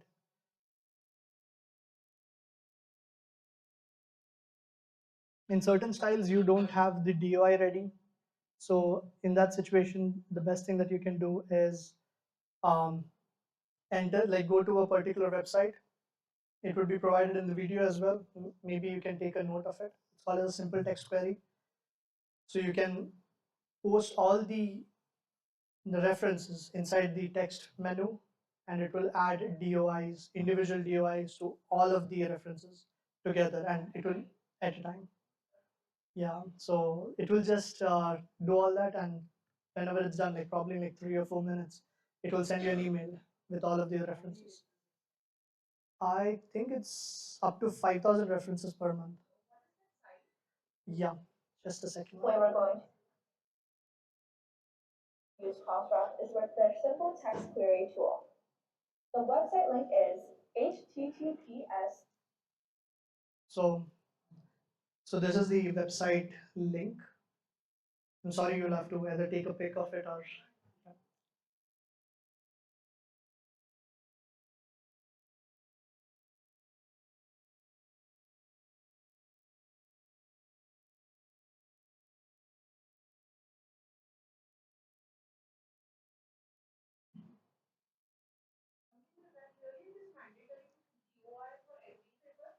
It is generally ideal to put all of them because what generally happens is a DOI usually never changes every after publication. Why I'm asking this, I have published many papers, so I haven't put that DOI at the time of communication. Later on, once the PDF is published, they have inserted the DOI.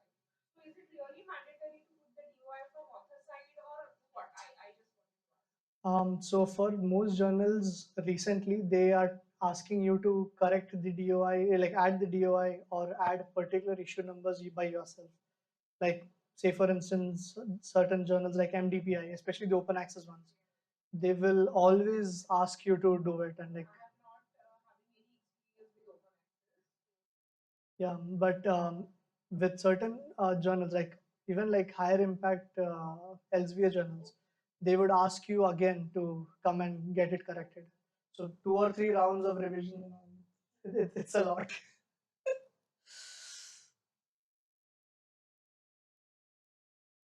Where we're going to use Crossref is with their simple text query tool. The website link is https://doi.crossref.org/simple text query. First, you need to register for an account to use Crossref services. Click Register for Citation Matching, enter your email, and then verify it. Once you've created an account, you can begin. This tool is especially helpful if you have a long list of references that don't have a DOI. With this tool, you can enter your list of references, and then Crossref will find the DOIs for you. When entering multiple references, they must be in alphabetical order or as a numbered list. Let's try it out. Here's my references list. I put it in alphabetical order and as a numbered list. I'm going to copy my references and paste it into the text box. I'm going to enter my email and click Submit. It may take a while to load your references, but be patient. And perfect, Crossref has added a DOI at the end of each reference. Just to be safe, I would recommend clicking each DOI link to double check if it matches your reference. As a reminder, if a journal publisher uses DOIs, it will usually be where we're going. So I think that we are ending the roughly ending the entire presentation. We would have two more tools, which is like a bonus, where we have to screen studies with particular variables. It becomes really of paramount importance when when we're looking at a particular study or we're trying to put up a hypothesis, and you want a particular study that shows the necessary characteristics that you are looking for. So I would this site is called as Evidence Hunt. So the initial part of it is roughly free.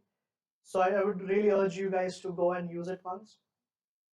So on Evidence Hunt, you have, like, I asked a question, like, are statins cost effective in the treatment of cardiovascular diseases?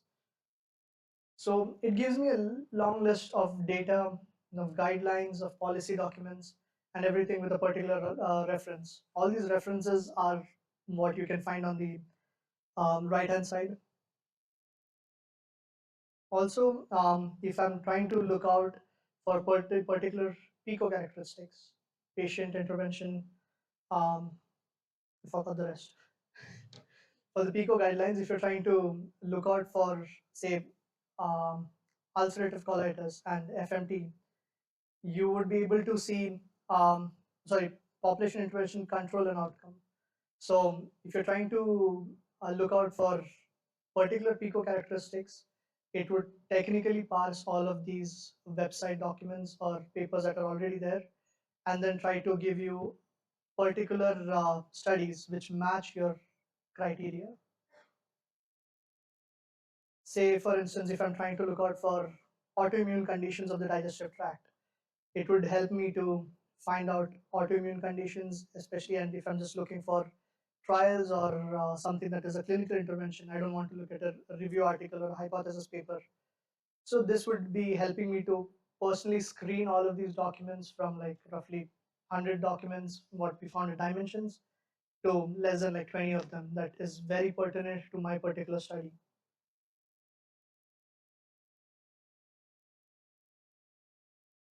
Next is, how do we find the specific reference? For this, we use an app that has called as consensus.app. Consensus is more like trying to find multiple documents which say the same thing. So does prediabetes exist? So it goes through, it takes a couple of minutes. It would say, yes, prediabetes is real. We have these things. It went around with a lot of papers. 86% of the papers say that yes, it exists. 0% of the papers suggest mixed opinions, and no is for 14% of the papers. So it would just give you a consensus or a medical consensus on a particular topic that you're looking for. It would also try to do what Evidence Hunt does for you. It provides you a list of documents and then cites them. So if at all you're looking for particular values or something, Consensus is the go-to app for that. So this is ideal when we're trying to write the conclusion section, because there we have to conclusion and discussion sections where we try to compare our studies or our opinions with that of other papers or other pre-existing studies. So in such a situation, you would try to take all of these studies and then you say that, okay, there are 86% of people who say yes, it exists, and 14% who says that, well, not exactly. So you are having both the pick and the critique side of the argument. Yes, if you just click on the paper, it will take you to the actual paper. And then I think that there is also a section where you can try technically ask for each of these papers, can you get the population studies? Yeah.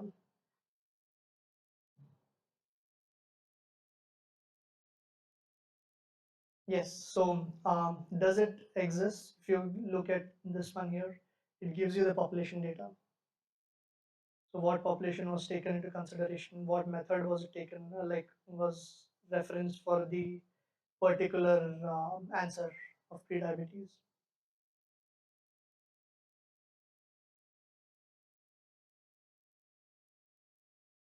So we would have a short quiz, provided that the internet works.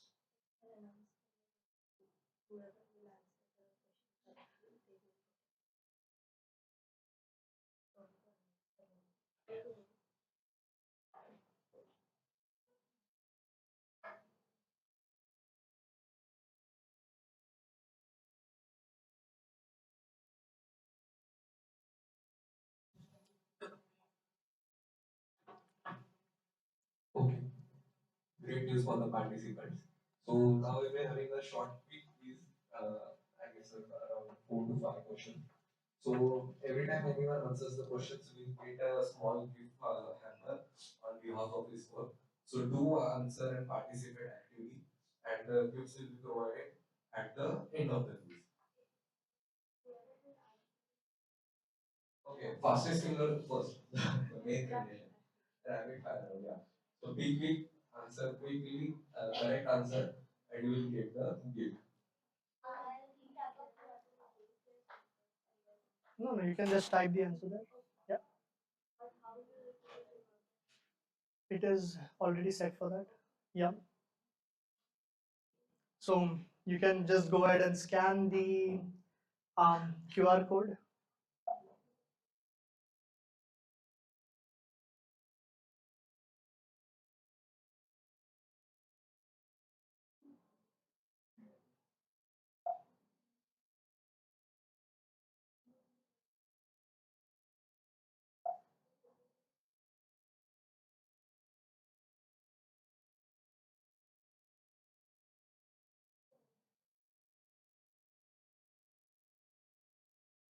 We just have 7 participants so far. So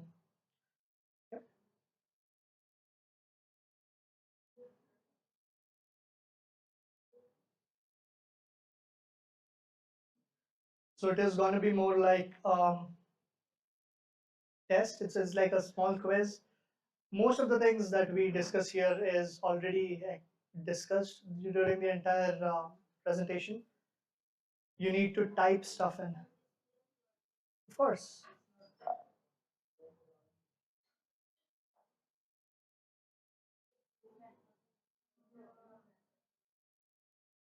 No, they can use the internet, right? Because I'm not using it.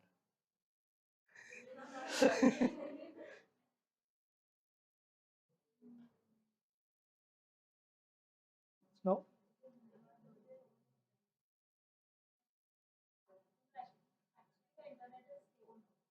Okay.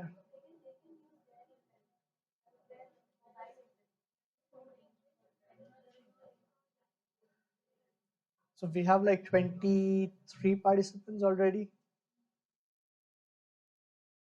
Of course, take your time. I'm ready when you are.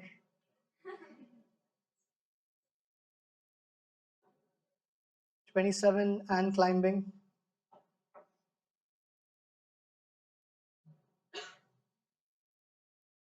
If at all the QR code is not working, you can just go to menti.com and enter the code.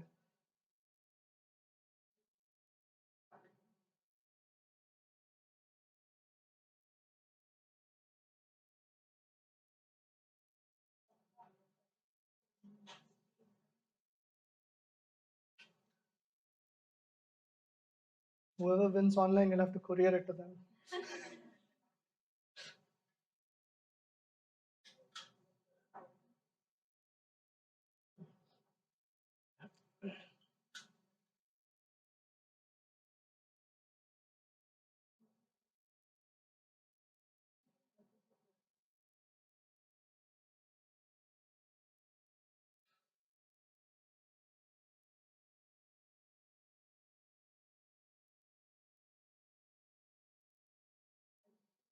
So we'll be beginning in less than a minute. So make sure you're already in.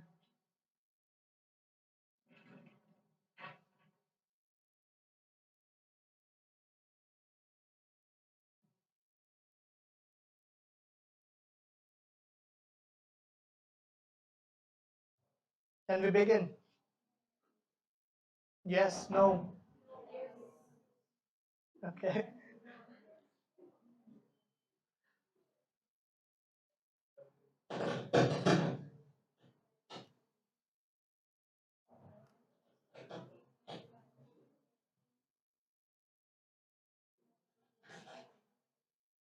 We have 45 participants. 47. Can we go?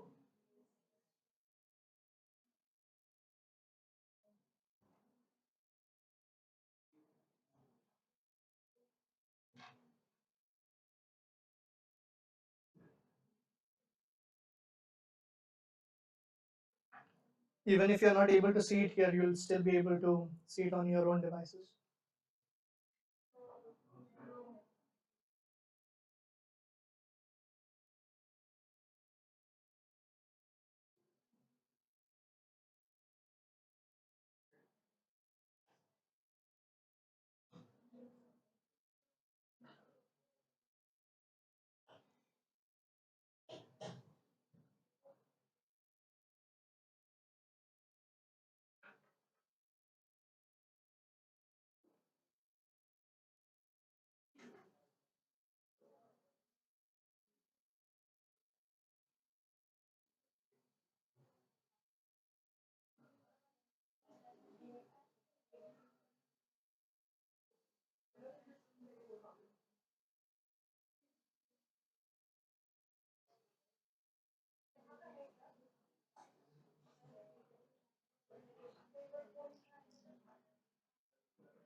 पीछे is it getting played?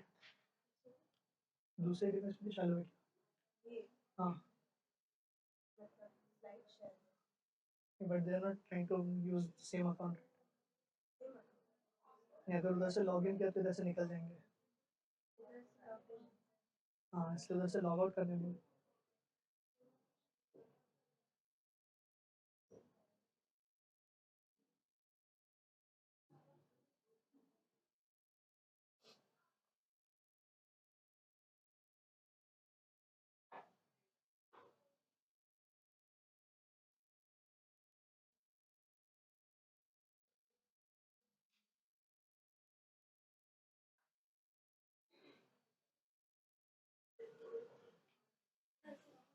Okay.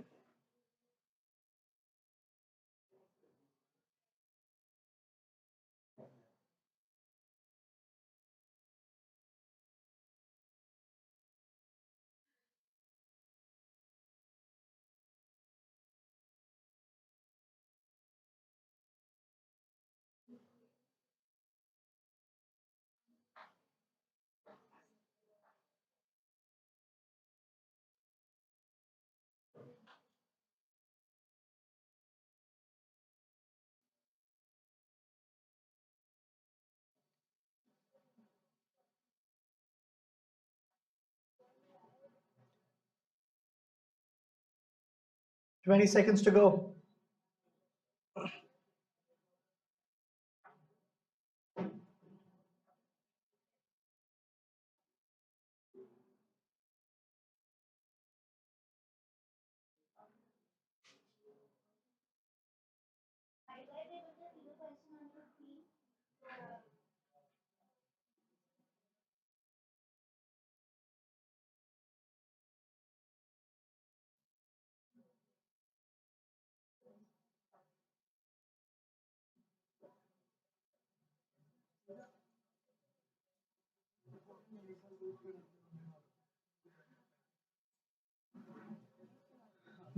डाल दे.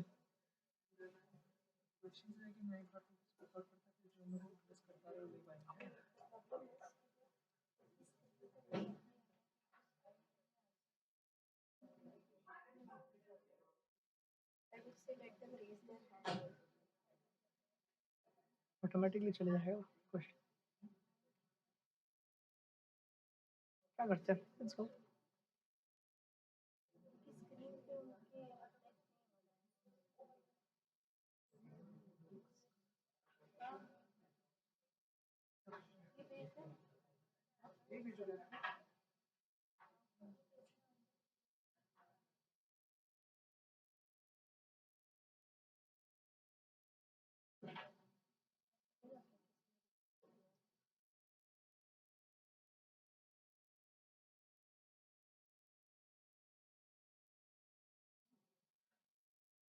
Just enable more comments so लोग भी सकते हैं.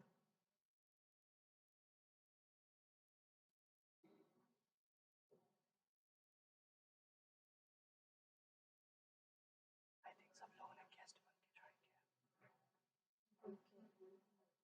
किया. We can just ask them to raise their hands then.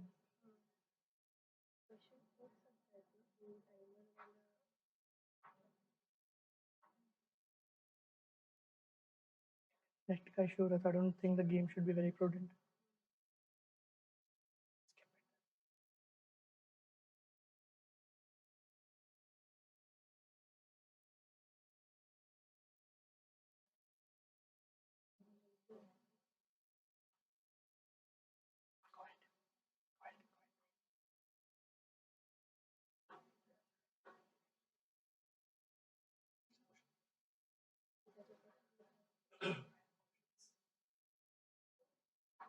No options. No options.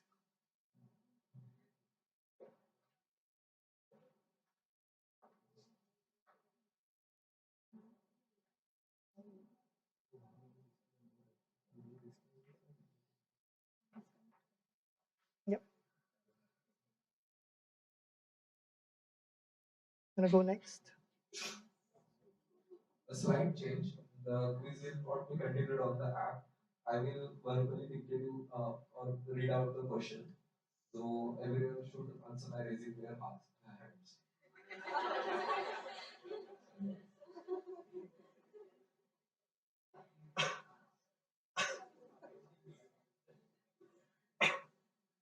Okay, next question. Attention, please, everyone. What is the accepted percentage of plagiarism in papers?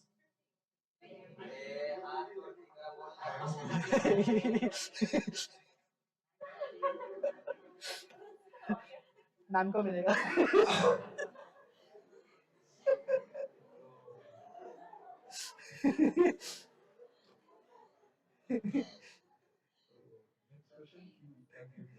Ma'am को मिलेगा. Ma'am को मिलेगा. Before this, ma'am.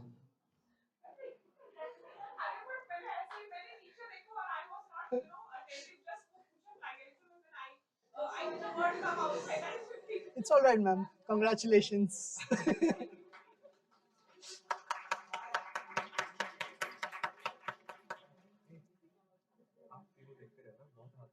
So you have to raise your hands. Okay.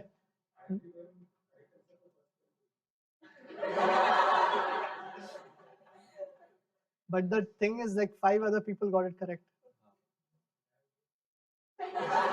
Well, that's what you believe. Yep. Next question. What is the minimum accepted resolution in DPI for illustration? Okay.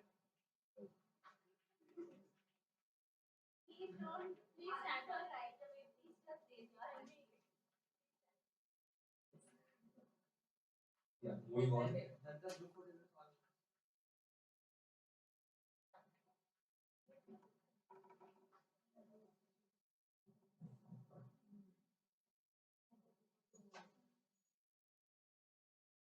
In the hierarchy of publications, which type of publication is considered the highest level of quality? Parcel by parcel.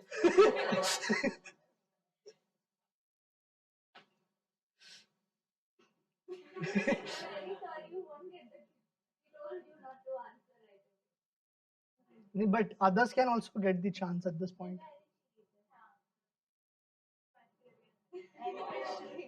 एक बताओ. Of SLR or meta-analysis? Meta-analysis is the answer.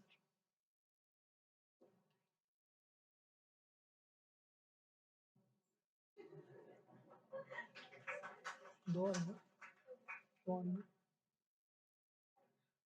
What guideline is used for case reports? PharmD guys, PharmD.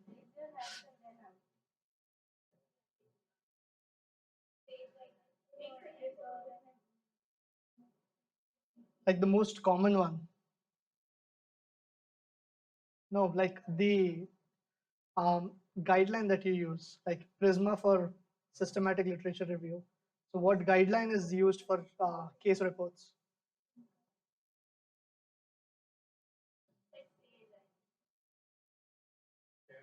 Care guidelines. You finally broke. Never say never.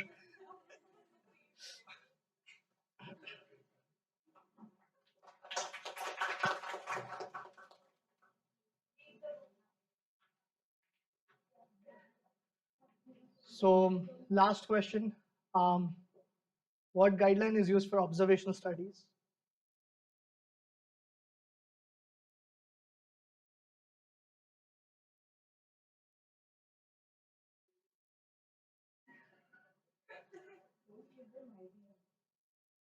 Clinical guys, PharmD.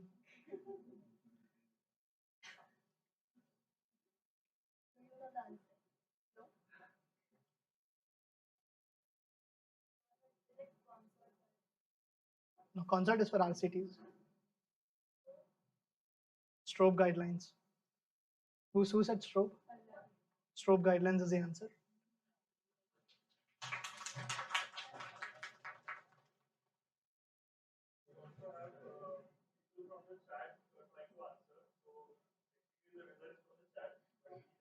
Damn, bro. अभी consolation prize जाना चाहिए.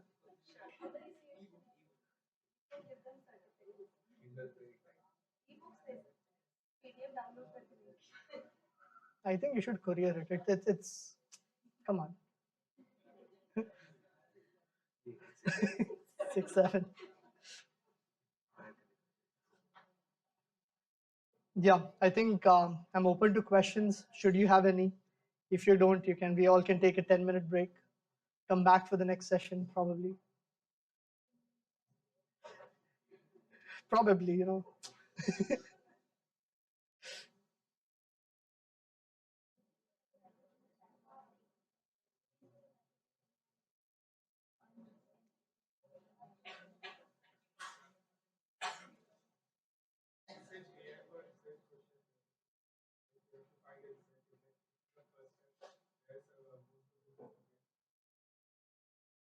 Where most people get stuck.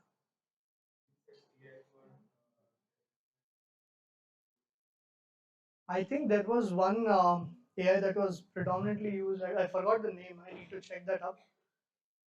So there was one which was predominantly used just for finding research gaps. I literally cannot think of it in the back of my mind, but I'll definitely look it up and get back to you.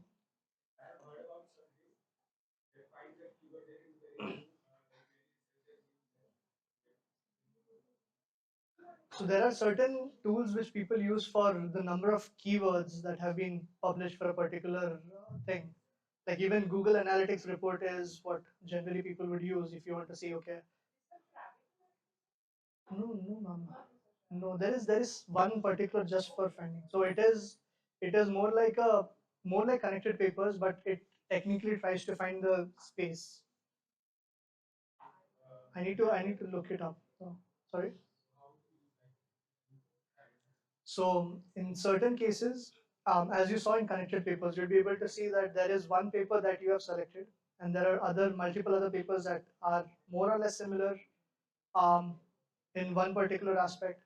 Then you would see distant islands. If you notice the entire tree, you would see distant islands. Those islands refer to those papers which are very distinctive from the entire bunch of papers.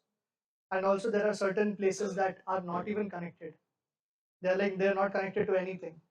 So those sections would ideally be considered as a research gap. That's an opportunity to explore more into it, or to bridge it more with the entire big group of articles that have been published. I'm not sure, was it VOS site, VOS site, or VOS viewer or something like that? Yeah. I think that was the website that was used for finding gaps in bibliography, like bibliometry. No issues. I'm not sure it's VOS viewer, VOS viewer, VOS viewer, and or VOS site, something like that. It's either one of these. Of course.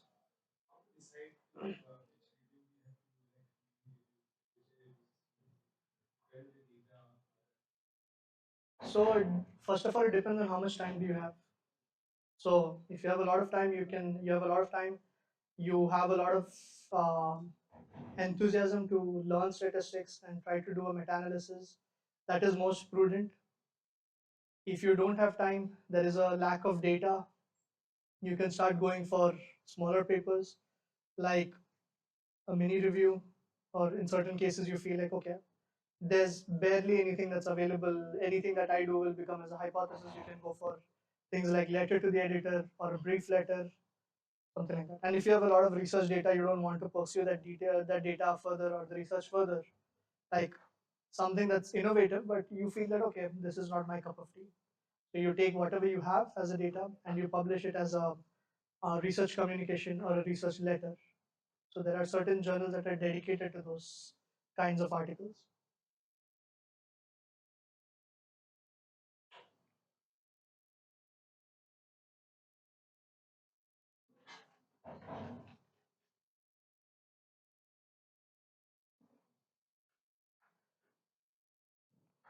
Were you about to ask something?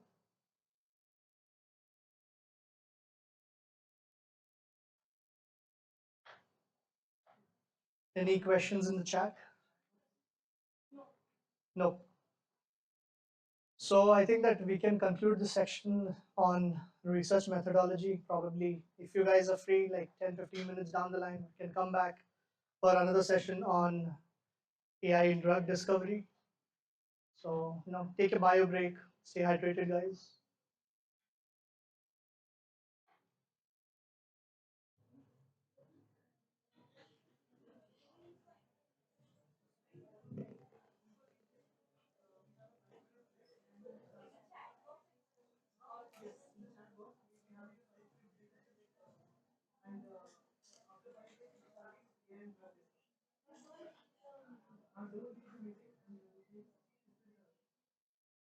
Guys, as announced before by sir, we will take a 10 minutes bio break.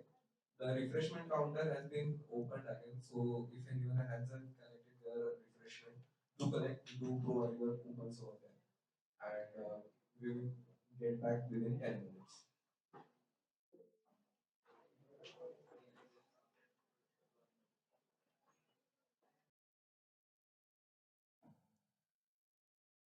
So moving on to the next talk, I promise this is going to be short. The objective of the talk is not to teach you about anything, but just to go through the basics of AI in drug discovery and development. So to begin with, obviously, we have had an introduction about me and the disclaimer. So first of all, we'll be talking about what is AI, what exactly is the drug discovery journey, that what's something that you'll be learning in the freshman year of pharmacy school. Next, after that, we'll be having the AI in drug discovery portion, where we are integrating both AI into accelerating the drug discovery program. What are the recent advances? And lastly, we'll be concluding. Let there be conclusion on the same. Late nights and early mornings. First drafts. Second drafts. Third drafts. Sciences systems that can perform tasks associated with human intelligence, such as learning, reasoning, and decision making. So ideally, it learns from a lot of data. We call it as parameters. We learn from a lot of data, and instead of being giving step-by-step instruction for every situation, it learns, and then it would keep on asking you for feedback, and then after a point of time, it starts automating and speeding up the tasks. In most terms, it is also called as process automation. When you introduce that with the robotic terms, it's also called as RPA, or robotic process automation. AI is predominantly built by two fields, two really good buzzwords, something that we've been seeing and talking all through the day. It's machine learning and deep learning. So what exactly is ML and DL? So if at all you have an input, the machine learning model will try to extract the features of it. Say for instance, a car. It starts saying that, okay, what does it look like? What exactly is the color of the car? Does it have 4 wheels? What does the wheel look like? How many people can sit in it? So these are called as characteristics or determinants of the data. So it starts classifying this data into multiple buckets. And when it starts learning on multiple such images of what exactly a car looks like, what different cars companies are there, what different types of people drive the car, where do you see the car, and stuff like that. So it starts learning what exactly a car looks like. On the contrary, deep learning is more like when you have the input is then subjected to feature extraction and classification. Then there are certain models which it automatically keeps on talking with itself, tries to make a decision. It tries to learn, okay, so this is a car and this is not a car. This is an airplane, not a car. This is a ship, not a car. This is a car, not a ship, and stuff like that. When it starts talking within itself, it's like multiple ML models trying to talk among themselves. Eventually, it helps you to find an output. So machine learning is a way for computers to learn patterns from data so that they can make predictions or decisions without being explicitly programmed for every rule. They start making decisions on behalf of you. For instance, the most classical example that I can think of is an email app such as Edison Mail, or you have Spike or Gmail, where the messages that are spam are automatically transferred to the spam box and not to the prior inbox. Deep learning, it is more like a specialized type of ML where there are multi-layered neural networks which automatically learn complex patterns, and now we call them as multimodal models. Images, text, and audio. Audio is being parsed to text and text to binary. Text is directly passed to binary, and images are then vectorized to form binary data. For example, a system that looks at thousands of medical images learns how to identify what a tumor is and where a tumor is and if there is a tumor at all in the first place. So machine learning focuses more on manual extraction of data, where you have both supervised and reinforced learning. Supervised learning is when you try to tag the data. You say, okay, you have medical images. You say that, okay, this data is of a tumor. This is something that is tumor-free. That is called as tagged or supervised data. Reinforcement learning, as I previously mentioned, is like a troubled child. It comes to you for every small thing and then like, okay, did I do this correctly? And then you give it a reward function. Or you provide a penalty for any wrong step that it takes. There are multiple models that have been developed for ML. It predominantly relies on structured data and is distributed across a server cluster. DL, on the other hand, requires very minimal human intervention, if at all. It predominantly works by autoencoders and decoders and GANs, or known as generative adversarial networks. They have a deep network of interconnected neurons, which is predominantly like how your brain works. It goes back and forth and generates data, reads the data, understands it, and provides you with outputs. It also, in certain times when there is a paucity of the data, or the data is not reliable, or you have missing data, it can also leverage statistical models to develop artificial neural networks, or ANNs. Often, DL relies on larger data sets compared to ML. So what exactly is a drug discovery journey? So this is something that you have been learning since time immemorial. Probably the first year of pharmacy school, you will be learning about what is drug discovery. So what exactly is a drug, by the way?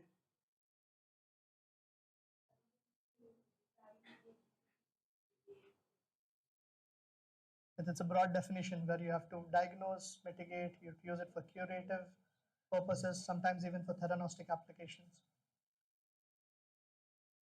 So over the years, there has been a lot of research that has gone into medicine since antiquity, I would say, where traditional Chinese medicine, or Oriental medicine as we know it as, or Ayurveda, where herbomineral approaches were being used.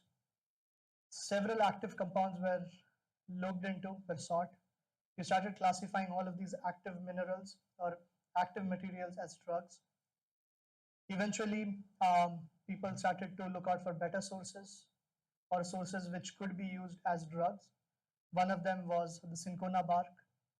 Other things were like artemisinin and natural sources related to aspirin, using like the willow bark, where it was used to relieve patients of pain and fever. To the point, even inoculation or vaccination, as we now know it as, it also existed, where we exposed people to mild infection to previous severe disease. While we give the credit to Edward Jenner, I don't want to steal the credit, but these certain practices were even reported 2000 years ago. However, without modern testing, these traditional medicines are produced mostly as ineffective, or even certain times as pseudoscience, as they may cause harmful remedies alongside the useful ones. So a drug does not know what the target is. It acts all over your body.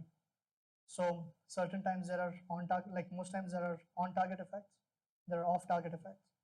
The off-target effects are also famously known as side effects.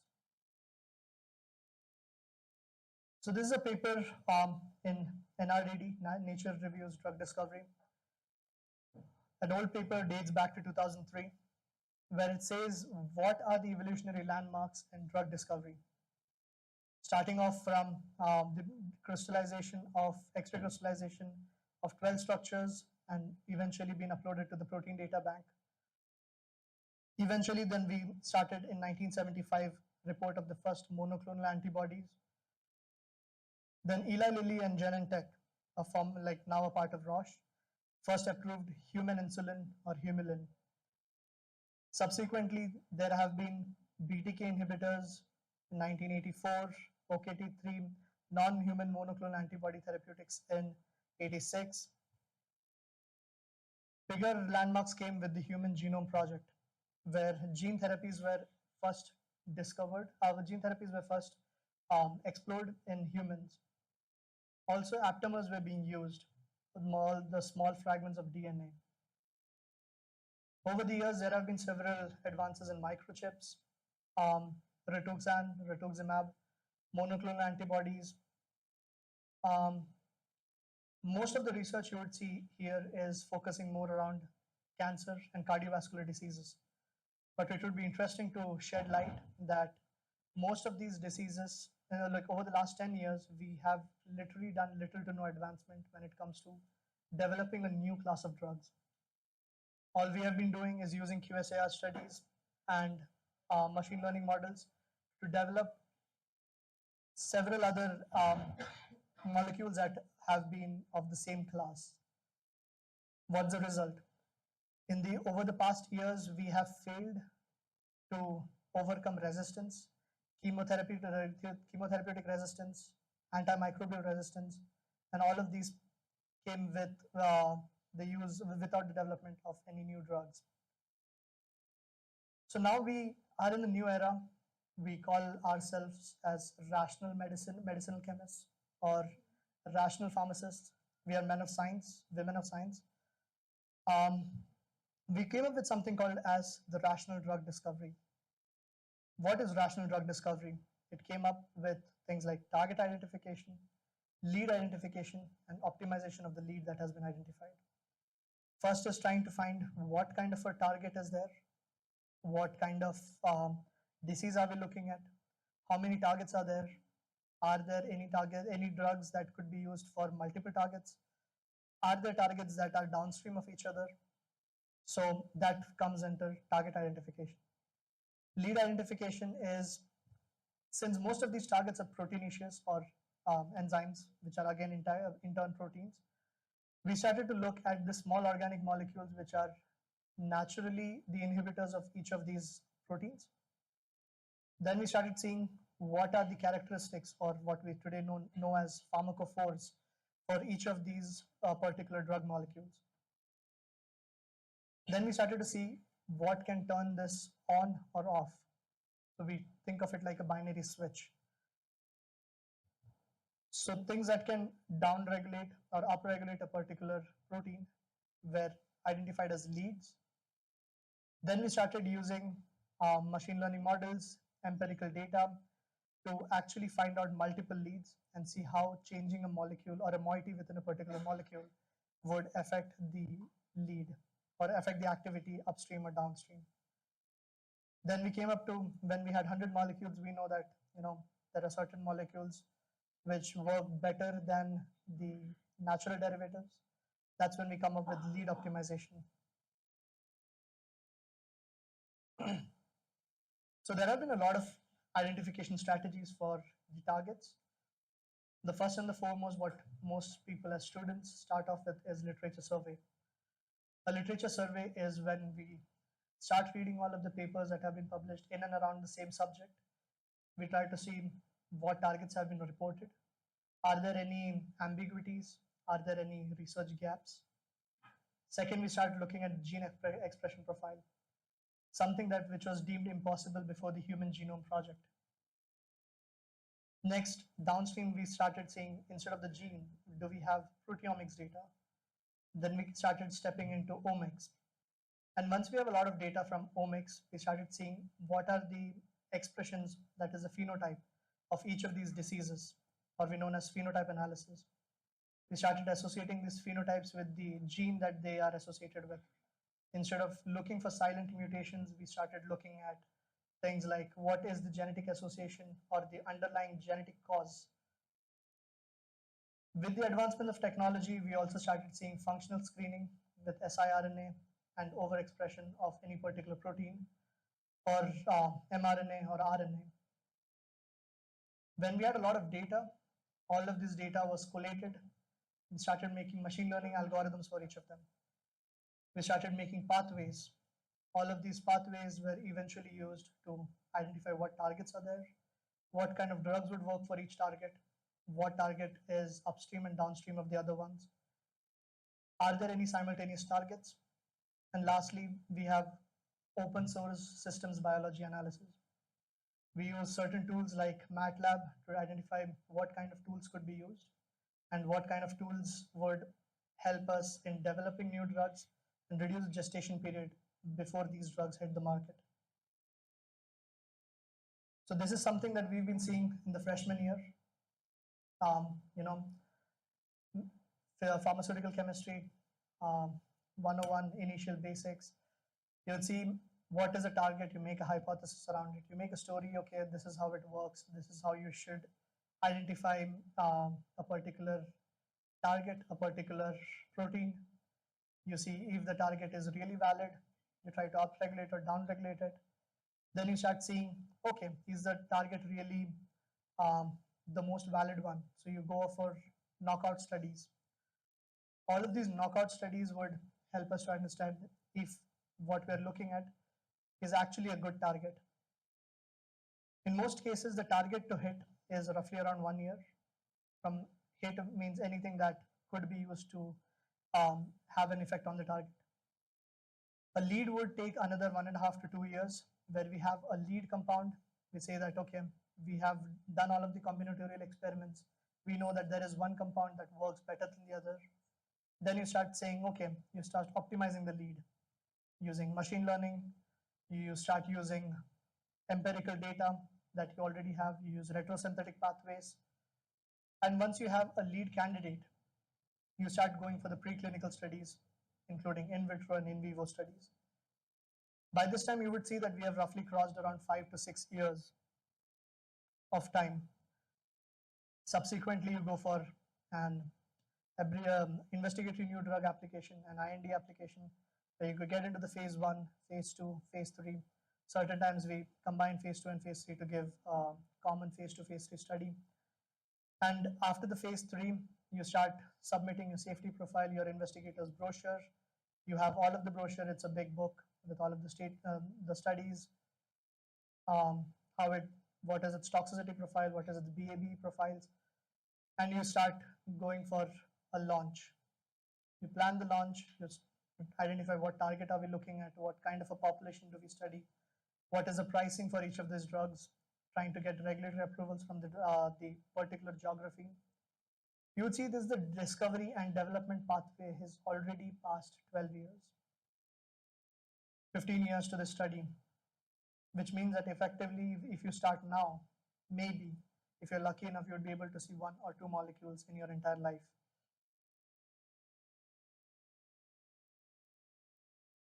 So then people came up with saying that, okay, we need to reduce the gestation time.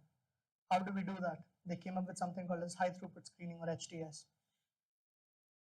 They started making a lot of lead compounds and designing a diverse set of reaction conditions for testing. Each of these test conditions were run in parallel, and then you started seeing parameters such as what is the force that it applies on the like the potential mean binding force, certain parameters such as the efficacy, the potency, how much energy, like the binding energy that it is taking using techniques like isothermal calorimetry. Eventually, you started executing multiple experiments simultaneously using automated robotic systems. All of this data was collected and analyzed. Initially, what used to be done manually, we came into the era of AI, where machine learning algorithms were used for identifying these patterns and the optimal conditions for each of them. Subsequently, you said that, okay, what's the most simplest way you can go from point A to point B? How did you do that? So you started seeing that what's the most feasible one. That's why people started mapping what we call as a retrosynthetic map. You started seeing what compounds could be easily synthesized by use of ease of synthesizing agents, what are the commonly available reagents, what is thermodynamically more stable, and using something that gives you a higher yield. A hit to lead optimization is a very tricky point to look at, because at a point of time you would have a lot of hits and you don't know which of these would form a lead. So it is more like a trade-off between certain times you find that a lead compound is having high efficacy, but certain times it is not the most safest. Like if there is a drug that short cures cancer, but it also stops all other organs from regeneration, then that would be a risky thing to do. Certain times you would also find that a drug is both safe and effective, but you cannot formulate it because it's like a viscous jelly. A common example would be abiraterone acetate or any other BCS class 4 drugs, but you have to make the decision when it comes to rare diseases and things like castration-resistant prostate cancer. So the decision eventually lies up with what we want to achieve and what are we trying to do and at what cost. So as I was previously discussing, when we start off with a drug discovery pipeline, the chemical space that we have at this point is 10 to the power 60, which means you have 10 to the power 60 molecules which could be used. But of which, how many compounds do we actually use as a part of our clinical armamentarium or a clinical toolbox? The Zing database suggests that we roughly use around 3,000 to 3,500 drugs, all inclusive. So what happens to the other ones? Doesn't mean that, see, when we say that one drug doesn't work for cancer, doesn't mean it's a useless drug. It means a drug could be used or repurposed for certain things others. Common examples, minoxidil. Minoxidil was never intended for hair fall. Same goes for sildenafil, was never intended for erectile dysfunction. It was an antihypertensive drug, which was repurposed eventually. So what happens to all of these? Like, we generate data, but what happens to the data? It's still buried within the books, and we still have a lot of data, but not enough drugs. So this is where AI steps in. So this drug discovery pipeline is just showing how many years would it take to bring one single molecule to the market. And it is nothing different than what we have been discussing over the last 10-15 minutes. But one interesting thing is, how much does it cost? $500 million to $2 billion. Roughly translating today, it's roughly around 18,000 CR, 18,000 crores per molecule. Despite all of these things, there are certain countries which do not have an IP protection right. So if you're a manufacturer who has worked your entire life trying to bring a molecule to the market, obviously you want the best of humankind. but also it comes with a price that you need to get these 18,000 crores back. And there are companies which should manufacture, you just have 20 years after the, like within the patent time period, you would have roughly around 16 years to recover this money, which means it's roughly around 1,000 crores per year. So what are the drawbacks of the current system? You would see that it's $2.6 billion to develop a new drug. While there are diseases that we know, do we have actionable targets for each of them? Less than 40% of the known diseases are currently treatable. So treatable is again a very wide term to be used. In most cases, we have laws which say that we cannot treat certain diseases or we cannot market it as a treatment. Diseases include cancer, infertility, gynecological problems. All these things, we cannot say that we can treat them. We can manage it, but definitely not treat it. 97% is a very generous number to think of, but I would say 99% of the drug programs still fail. 12 to 15 years from the start to the market. It's a long time. And new discoveries are extremely rare because if you're trying to develop a monoclonal antibody or a high concentration antibody formulation at CAF in the lab, do you really have that funds to develop a new antibody? So most of these researchers are not democratized, which means that most of this research happens only in the industry. Big pharma can actually fund this research and take it forward. So it is still within a small segment. Academicians cannot still play a role until they have really big fundings, probably from USAID or National Institute of Health or National Health Services, NHS. So we would like to see what are the current economics of drug discovery. So we are all familiar with what we call as Moore's law. So Moore's law is a law which states that with every increase in computing power, which roughly doubles about every 1.5 to 2 years,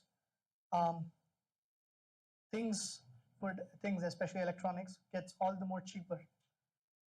For instance, you started off with radio transmitters and radio. As soon as the technology evolved, you got into semiconductors, the price of radios fell.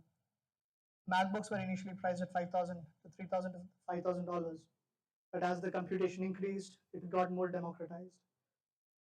It got so democratized that today you can buy it for $1,000, if not less. So, and despite the price, the reduction in the price, we are still getting a much higher computation energy. Say, for instance, you're getting GPUs today, which we would never have gotten or we'd never be able to do simulations. Most of the molecular dynamic simulations that we do using GPUs today, what I do in 8 hours would require a CPU to do roughly around 22 to 23 years. So that is how fast computation has changed. But this situation is not the same with drug discovery. Here in drug discovery, we see something called as the Eroom's law, which is the inverse of the Moore's law, which means that every $1 billion that's been spent, the number of drugs that we can produce has reduced drastically.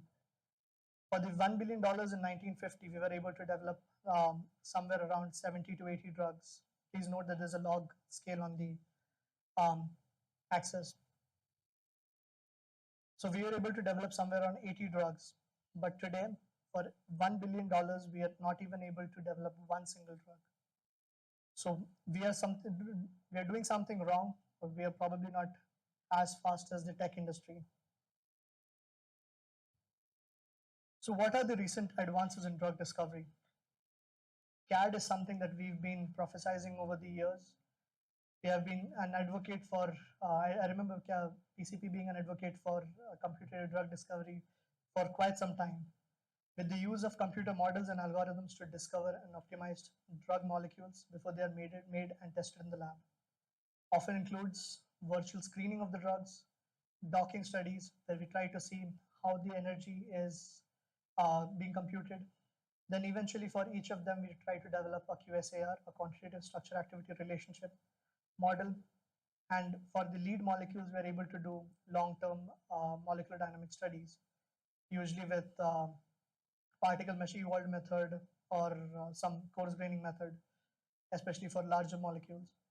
So with this, we are able to predict how compounds will be able to bind to a biological target and what are their properties, say for instance, potency, ADME, and toxicity profiles. CAD generally helps us to narrow down from a lot of molecules within the chemical space to roughly 100 or 200 molecules to show a smaller subset of promising candidates, which in turn saves time and cost in early drug discovery. However, while CAD has been a lifesaver for a lot of years, today now we are shifting to something which we call as big data driven drug discovery. Big data driven drug discovery is an approach where we have huge diverse data sets, often genomic data sets, multi-omics data sets, chemical and clinical data sets, as well as the real world data, which have been collected by different research groups, different organizations, different companies, governments alike, and all of these are analyzed to find new drug targets and candidate molecules. It relies heavily on advanced analytics, machine learning, and AI, where deep learning is usually used to spot patterns and predict which compounds, targets, or patient subgroups are most likely to lead to effective, safe therapies. Oftentimes, the data-centric strategy is most helpful when we want to make drug discovery faster, cheaper, and more precise. For example, when we enable a virtual screening at a massive scale, drug discovery and prediction of efficacy and toxicity before costly experiments. Say, for instance, we know what off-target effects we should be expecting. In such cases, when we are already subjecting our lead molecules or promising candidates to early stage screening and toxicity profiling, we know that certain compounds will not even see the light of the approval. As I previously mentioned, we have 4 paradigms are also known as the 4 pillars of science. The first paradigm was empirical sciences, when we were trying to develop experiments, when we tried to go ahead and take bark, cinchona bark, willow bark, try to extract chemicals, then preparing a concoction out of it, treating our patients with those things and seeing, oh, if there is an effect. That was the initial primitive science, that what we call as empirical science. It laid the foundation of what we call as model-based theoretical science, where we use molecular docking, where we use QSAR studies, where we are using certain assumptions to make theories about pharmacophore, what exactly is making the compound, and what are the essential things that the compound would need to bind to a specific or a designated target. The third paradigm that I can think of is the computational science or simulations, where we are running molecular dynamic simulations, coarse grain systems. We are trying to go for affinity binding studies and ITC studies, where we try to see what molecules actually would bind and where it would bind. However, with the advancement in sciences, we have having a huge en masse of data that's available at our disposal. It's available and is democratized. So what do we do with this? We go ahead with something called as predictive analysis, where we start to cluster and make relationships with the data. Say, for instance, there is a target for cancer, and there have been certain targets of similar structure or similar protein or similar binding pockets that have been used to study different types of drugs. We use the same data set to study if we are able to use that same drugs in this new target. If we use that thing, we save a lot of time. We are able to repurpose data and try to accelerate the gestation period that we take to bring the drug to the market. Oftentimes, what are the common features that we are looking at? First is solubility. Of all things that people would remember, formulation scientists would always relate to one thing called as the BCS class. The BCS class is a determinant of what kind of a delivery system is need to be made out of the entire drug or the API. The drugs need to have the right balance of water and oil solubility to work effectively. There is no point if a drug is highly soluble in water but cannot pass the intestinal barrier, or if the drug can pass the intestinal barrier but cannot dissolve in water. So this biological balance is often quantified by what we precisely known as the log p value, the partition coefficient. Because most drugs are taken orally, they must also be known to cross biological barriers, which depend strongly on this solubility balance. Second is potency. What is the point of formulating a drug that does not have the necessary potency? If you need a drug to be administered in 100 grams per day, what is the point even if it is soluble? The potency of the biological target depends on how strongly the drug binds to that particular target. The higher target specific binding usually means the drug can work effectively at lower concentrations. But also, most people, what they do not look at is the duration of binding of the drug. If the drug is binding there and is there forever, I don't think you would ever get a downstream signal or an upstream signal otherwise. Efficacy. The ligand efficacy describes how strongly a molecule binds to its target relative to its size. Effective ligands achieve good binding with low binding energy per atom. That is what I was saying about the binding energy of the atom, of the drug. Next is diffusivity. Since most of the drugs that we still use today are small molecules, the small molecular weight often tend to diffuse faster, often through tissues and membranes. Larger molecules are slow to diffuse and directly influence how quickly and how far a drug can spread within the body. When it comes to computer drug discovery, we have something called as the Lipinski's rule of 5. No more than 5 hydrogen bond donors, no more than 10 hydrogen bond acceptors, a molecular mass less than 500 Daltons, an octanol water partition coefficient that does not exceed 5. One major facet that most people, especially who are theoretical chemists, theoretical physicists, or computational physicists, what they do not look at is the ease of synthesis. For somebody who has stayed in the lab their entire life would know what compounds can be synthesized, what cannot be. That is where you need to have a bridge. You build a bridge between practicality and computer designing. Ease of chemical synthesis means how simple, short, and reliable the route is to make the molecule in the lab or at scale. The route also determines how simpler you can make and how effectively and to produce what kind of an yield without any toxic ingredients. Oftentimes, molecules that require many steps, rare reagents, or harsh conditions are harder and more expensive to synthesize. This is a molecular representation of verbascoside, a complex compound that is often derived naturally. But when we come to machine learning, we are unable to just put chemicals as it is. We use something called as chemical descriptors. So descriptors are something that are used to describe a compound. So there are multiple types of descriptors: one-dimensional, two-dimensional, three-dimensional. One-dimensional descriptors often use basic formula level information, such as the molecular weight, count of the atoms, the overall composition, and they ignore how atoms are connected. 2D descriptors often encode the connectivity of the molecule, which means that they know what kind of bonds exist, what kinds of functional groups exist, the ring system, the fragments, the moieties, and the topological indices. Three-dimensional descriptors are often a Cartesian coordinate-based system where they understand how the molecules or moieties are arranged with respect to each other. It often governs systems like molecular shape, volume, 3D pharmacophores, and spatial distribution of charge or hydrophobic regions.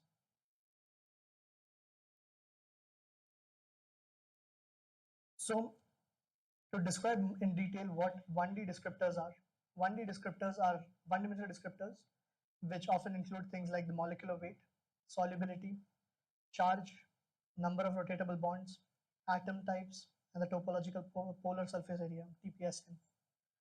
So these things, they actually do not look at what kind of a chemical is there. They just see what are the constitution of each of these things.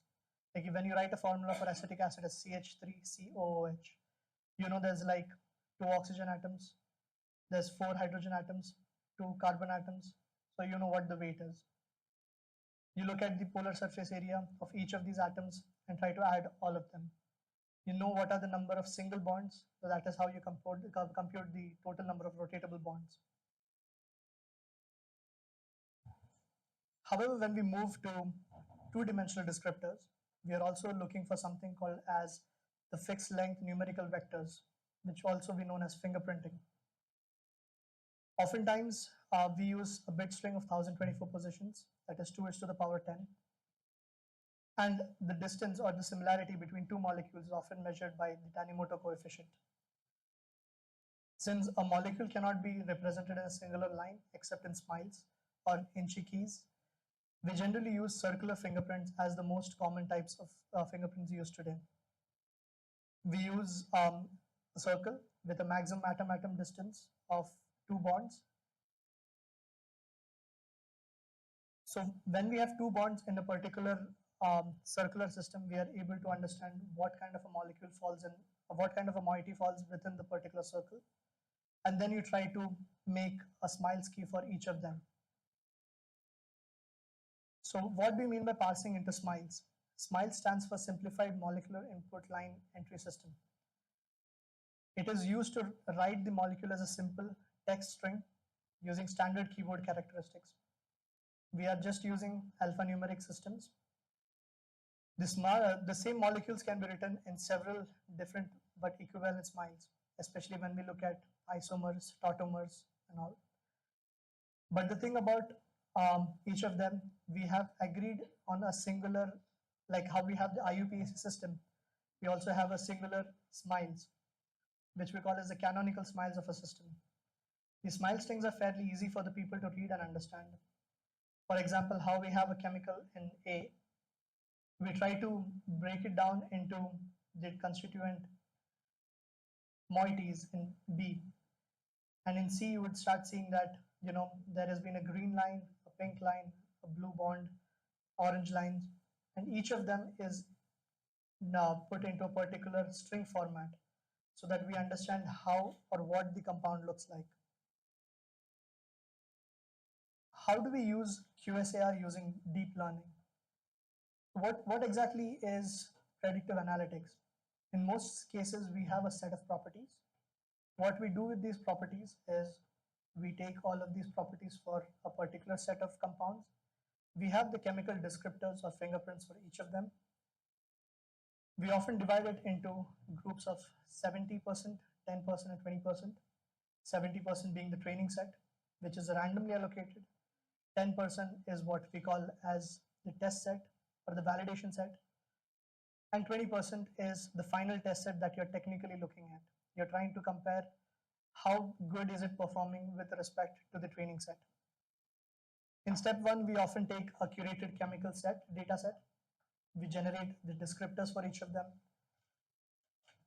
Especially when we're trying to look at PDB based, compounds based of PDB, we try to remove other inorganic compounds, we try to remove the salts, we try to deionize the compound, we try to treat the tautomeric forms to ensure that there is no keto-enol tautomerisms.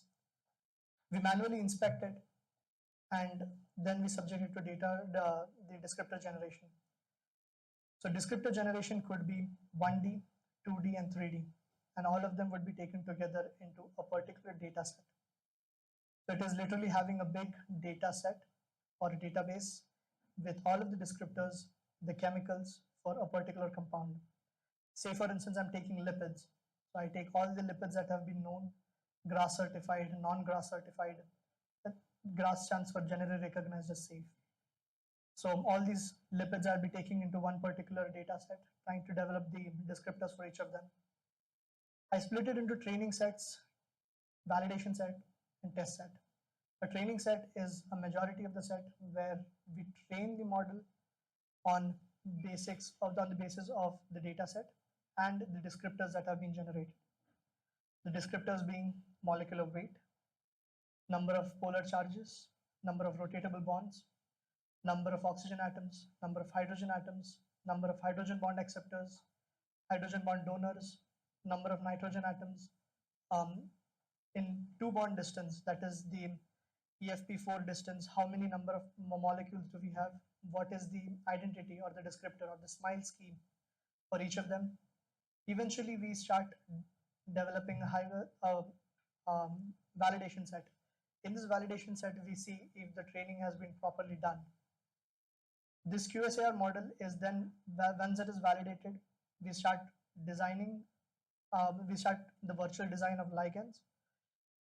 Eventually, we end up with the last 20% of the data set, which we also known as the prediction data set. So the prediction would give us certain values. We really do not know if the prediction is correct or not. For that, we shift from in silico data to in vitro. That is, we come to the lab with all of this data. Certain times this data is large, complex, and usually has non-linear relationship with the responses. So there have been multiple models that have been generated. As I previously said, reinforcement learning is one of the most common DL systems or machine learning systems that we have been using. One of them is MolRL, which is an AI method that designs new drug-like molecules with desired properties. It is used as a generative model to learn a continuous latent space that represents valid molecules. The reinforcement learning also has a proximal policy optimization, a PPO loss function. Then, so this searches as a latent space to find molecules with improved properties. So this would have asked you a very valid question for people who work in ML, that why do not we use random forest here? The biggest issue with random forest, it will generate a random molecules. And all of those molecules need not be practically feasible to make. It may or may not be thermodynamically stable, may or may not be logical. So in such a situation, we use reinforcement learning to develop only the most valid and thermodynamically stable data set. However, in these things, after decoding it, we may have to assign particular values, like a reward function or a penalty function. A reward function generally acts as how we would reward a kid for saying that, oh, you did a good job, you did a wonderful job. And the penalty would be like, you just punish him, just like ask him to get out of the class. So this avoids directly editing the atoms or the SMILE strings, which often leads to invalid molecules in older methods. Oftentimes, we can optimize one or several goals at the same time, such as you can have a trade-off between activity, drug likeness, and synthetic accessibility. For instance, you put a weighted function. Say, for instance, you have 80% weight is given to the activity, 10% is the drug likeness, and 10% is for the synthetic accessibility. Or certain times people say that, okay, I just want a simple reaction. They would give 90% of the weight to the synthetic accessibility and 5% to activity and drug likeness. Again, these are very random numbers. Please do not quote me for them. Lastly, it is especially useful for modifying existing scaffolds and exploring large chemical data sets spaces more efficiently when it comes to drug discovery. A more recent use for DL is for toxicity prediction. The system first cleans and standardizes how each compound is represented so they can all be compared fairly. Then we calculate many numerical descriptors for each molecules and feed these into the machine learning algorithms. Several models have been trained and tested. Oftentimes we use stochastic gradient function, or we used gradient descent, or random forest, XGBoost, or many other models. We simultaneously go for multiple iterations where we're trying to repeat the experiment multiple times with the same machine learning model. The models that have been trained and tested and have the best properties or give the best accuracy are combined into an ensemble to improve the accuracy of the system.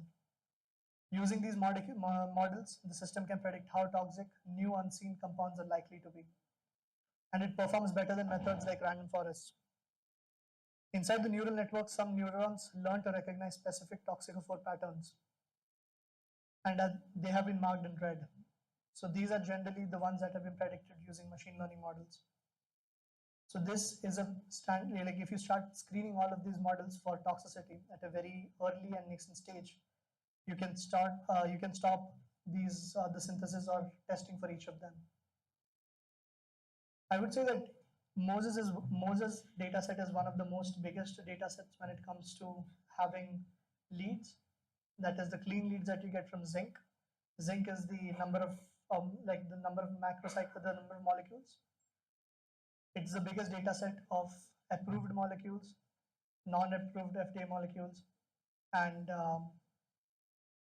also has a lot of macrocycles and different atom types. So if you can screen them into the Moses dataset, you can actually play with them for trying to predict and trying to divide this into training, test dataset, and test with new scaffolds. Lastly, you can use the multiple models and try to see how these contribute to the final result. And then eventually you'll be able to see what parameters have been weighted. Weighted parameters include the uniqueness, the validity. If your objective is for a patent, you would go for high uniqueness. Validity is when you are actually trying to develop a new drug. Eventually, you'd be able to generate a leaderboard out of this, trying to see which drugs have made it to the top and which could not. So why do we even need to have the scope of DL and AI in drug discovery? The 2019 versus 2020 comparison show this. The FDA, or Drugs, Cancer, Molecular and Drug Discovery, is the only place that has a total investment exceeding $10 billion, of roughly around $15 billion.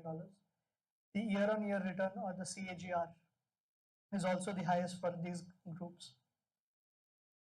So what are the limitations? Obviously, I'm not here to evangelize or prophesize about all the good parts and just omit the bad parts of it.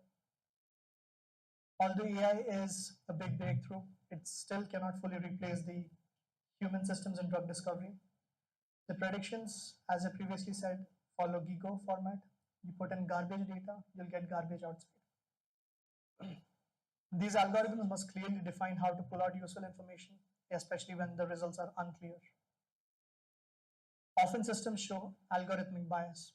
A clean example of algorithmic bias would be when you try to diagnose yourself using ChatGPT. You say that, do you think I have this? That's when you realize that you have it. Which means that the personal biases of both the people as well as the algorithm that we use based upon the loss function can definitely affect what the final product would look like. The price of powerful computers and high throughput screening has gone down, but the operational pipelines is still very expensive, as demonstrated by the Eroom's law. In the end, it is always prudent to double check and validate the predictions that have been made by the machine learning algorithms, primarily by in vitro methods and in vivo methods. Lastly, there's a lot of ethical issues where people feel that the data that they generate would be democratized, or the data that they'll be using is not within a sandbox. Certain times, while the FDA has cleared AI tools for cardiac imaging, the regulations for medical AI are still limited and are still evolving. There is also widespread skepticism about the ethical questions and the responsibility on if the AI diagnoses, who takes the onus? Is it the healthcare providers? Is it the nurses? Is it the insurance company, or is it the patients? While there have been new rules such as the EU AI Act and the Healthcare Anti-Discrimination Guidelines, which are starting to address issues like bias, transparency, and accountability, but there are still gaps that remain that needs to be addressed. Virtual or decentralized trials are growing with things like digital twins and virtual clinical trials in place. But still, it is not, while in an era where we're trying to go towards personalized medications, precision targeting of medications, how safe and how reliable is a data that has been based on the mass data, a model that has been trained on the mass data.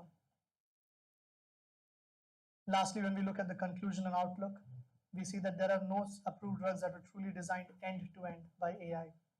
But with the pace of the current research, this could realistically change within the next few years. The AI in drug discovery is, as I would like to put it, is a microwave, is having a microwave. You have a coffee machine, you have a food processor, you have a juice processor, everything is in the kitchen. Each tool helps, but scientists still have to combine them thoughtfully to cook the actual meal. Lastly, to use AI effectively in drug development, a researcher needs both solid domain knowledge in medicinal chemistry and practical skills, as I previously mentioned, that you need to have. You cannot be a complete theorist or a complete realist. You need to be a blend of both. The real power comes with AI specialists and medicinal chemists working side by side, turning biological insight plus computational tools into better, faster drug discovery workflows. Any guesses on what is the shortest period that AI has helped to develop a new drug from scratch?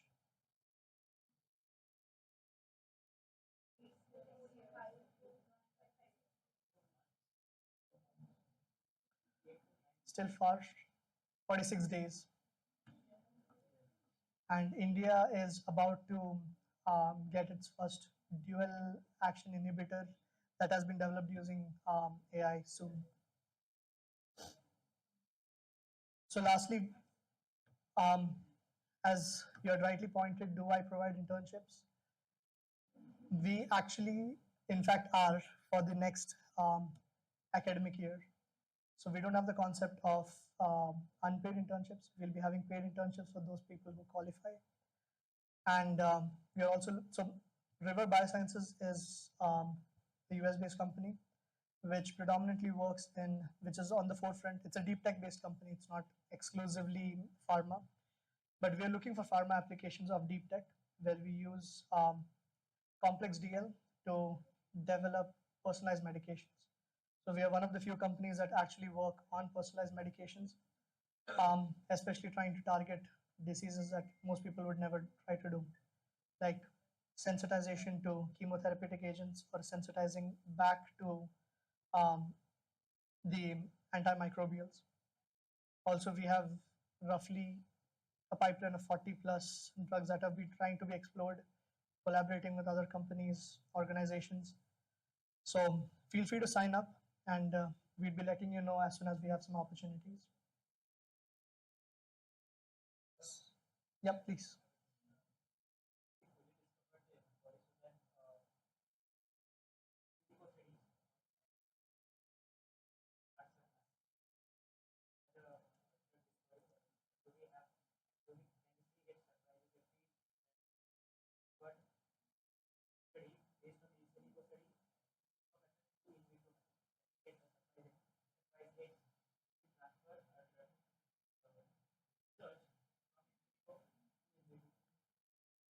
We, like, to answer your question, I feel that we will always be getting surprises. Life is full of surprises and unscripted events. So when we go from in silico to in vitro, there's a huge jump. And yes, we get a lot of surprises. While people use different logics to identify what kind of a substance are we exploring, certain times, models like K nearest neighbors, KNNs, as you know, or crossfold validations. Although we have a lot of validation data, but it's really difficult when we try to look it up actually, because as I previously mentioned, there is always a loss function, which means that there is a curve that goes down. You'll always be losing out on data. So yes, we get surprises. Organ on chip, I don't know how many people noticed this, but Charles River is one of the biggest organizations which works in in vivo data, especially as a client for major companies, top 10 pharmaceutical companies. So I feel a couple of months ago, probably in July or early August 25, FDA came up with the proposal that, with an approval that organ on chip would be more valid to us when compared to in vivo models. So there are a lot of companies which lost a lot of market cap and stock value overnight after the FDA rules came out. So organ on chip, yes, in vivo. Yes, because since it is priced above, like it is given more priority over the in vivo models that we have. which means that an organ on chip for a human based study is given more weightage than a mouse study.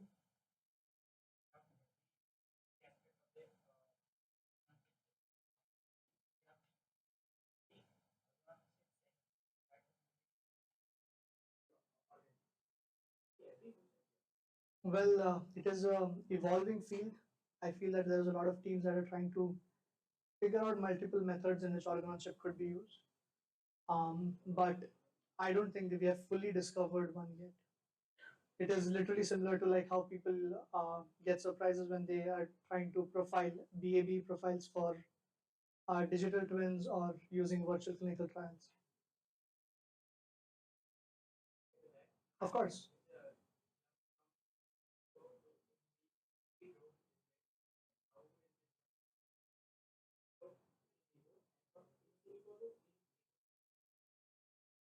Well, in most cases, the entire workflow, the entire pipeline is made in a way to reduce the risk of certain things. I don't know if you have ever come across OECD guideline number 420 or 419, acute toxicity and subacute toxicity in animal models. So if you come across those guidelines, you'll see that how these protocols are designed to reduce the number of wastage of animals or sacrifice of animals when it comes to drug discovery testing. So the jump, as you think, from in silico to in vivo, even though we have a lot of data, I don't think it's a very easy leap, because it comes with more than the money and the price aspect. Is if something happens to the people, you got blood on your hands. So yeah, you really don't want to do that. It's like a fallback step or a risk mitigation step. And while we also try to harbor and garner more data over the process, like during the entire process.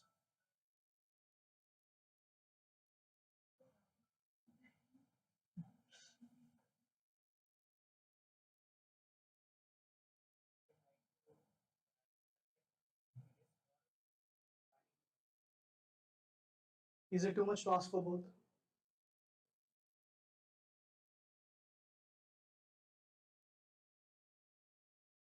So I hope that answers the question. Like it's never too much to ask for both.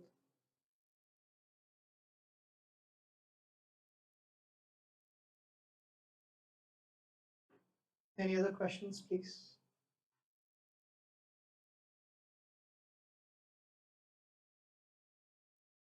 Online chat, no questions. So people who want to register on this can feel free to. And this is my personal contact card. I think this has already been shared onto the groups. Feel free to reach out anytime. And thank you for being such a lovely audience.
In such a situation, you do not speak about reproducibility.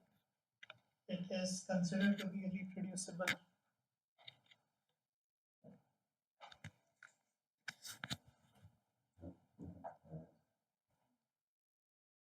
Well, it's considered to be reproducible only when you have certain data sets. So when you do an iteration 3 times, 4 times, that's when you say reproducible. But how do you understand if it's different or not? Like, it's my question to you. How do you know if I give you 3 numbers, 54, 27, and 40? 54, 27, 40 are these numbers reproducible? Yes or no? Make a wild guess.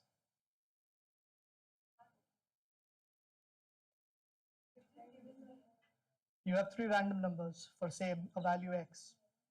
So no, like reproducible. Like, do you say it's reproducible? Yes or no? How and why?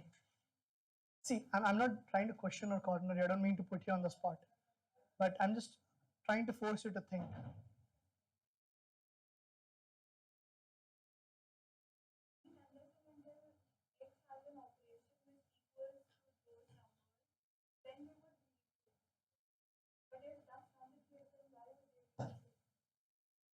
So reproducibility, in my opinion, depends on the frame of reference.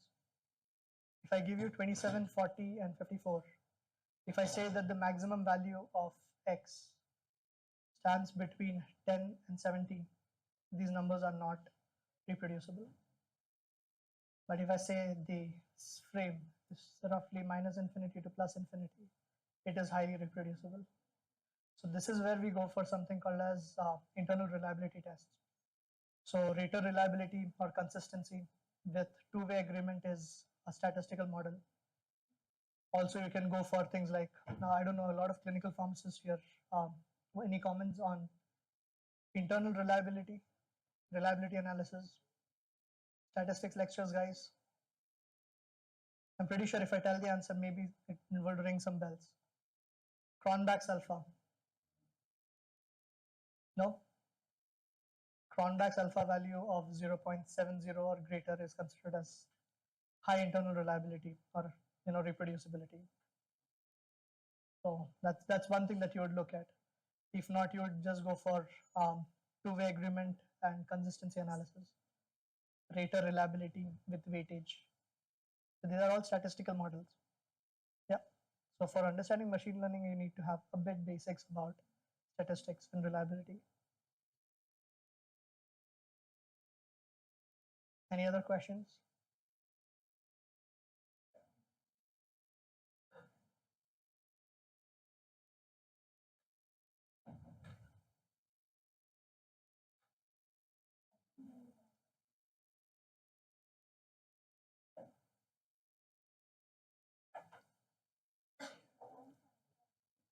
Negative? Thank you.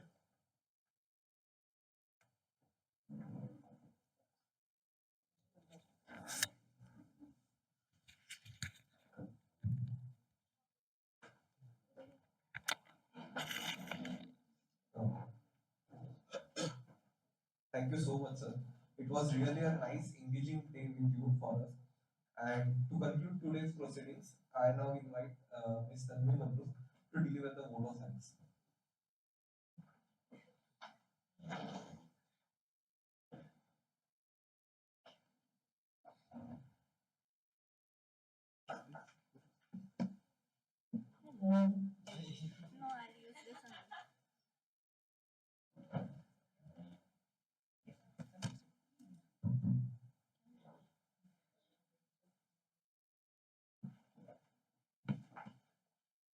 Okay, so before we conclude with today's event, I would like to extend our sincere gratitude to everyone who made HealTech 2.0 a success.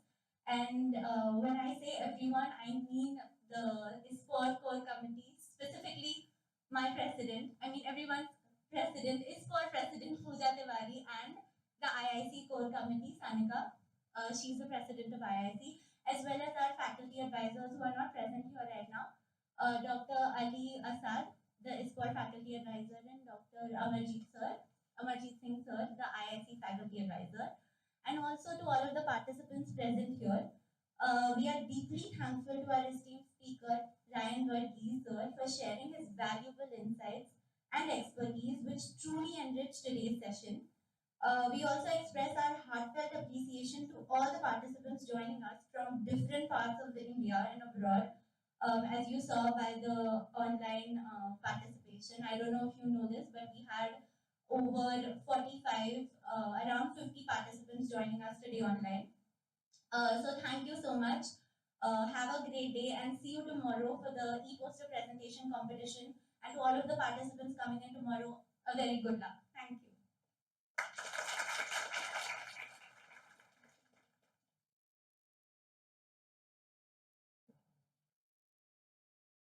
I request all of the participants to stay seated as we'll be providing the certificates for today's session.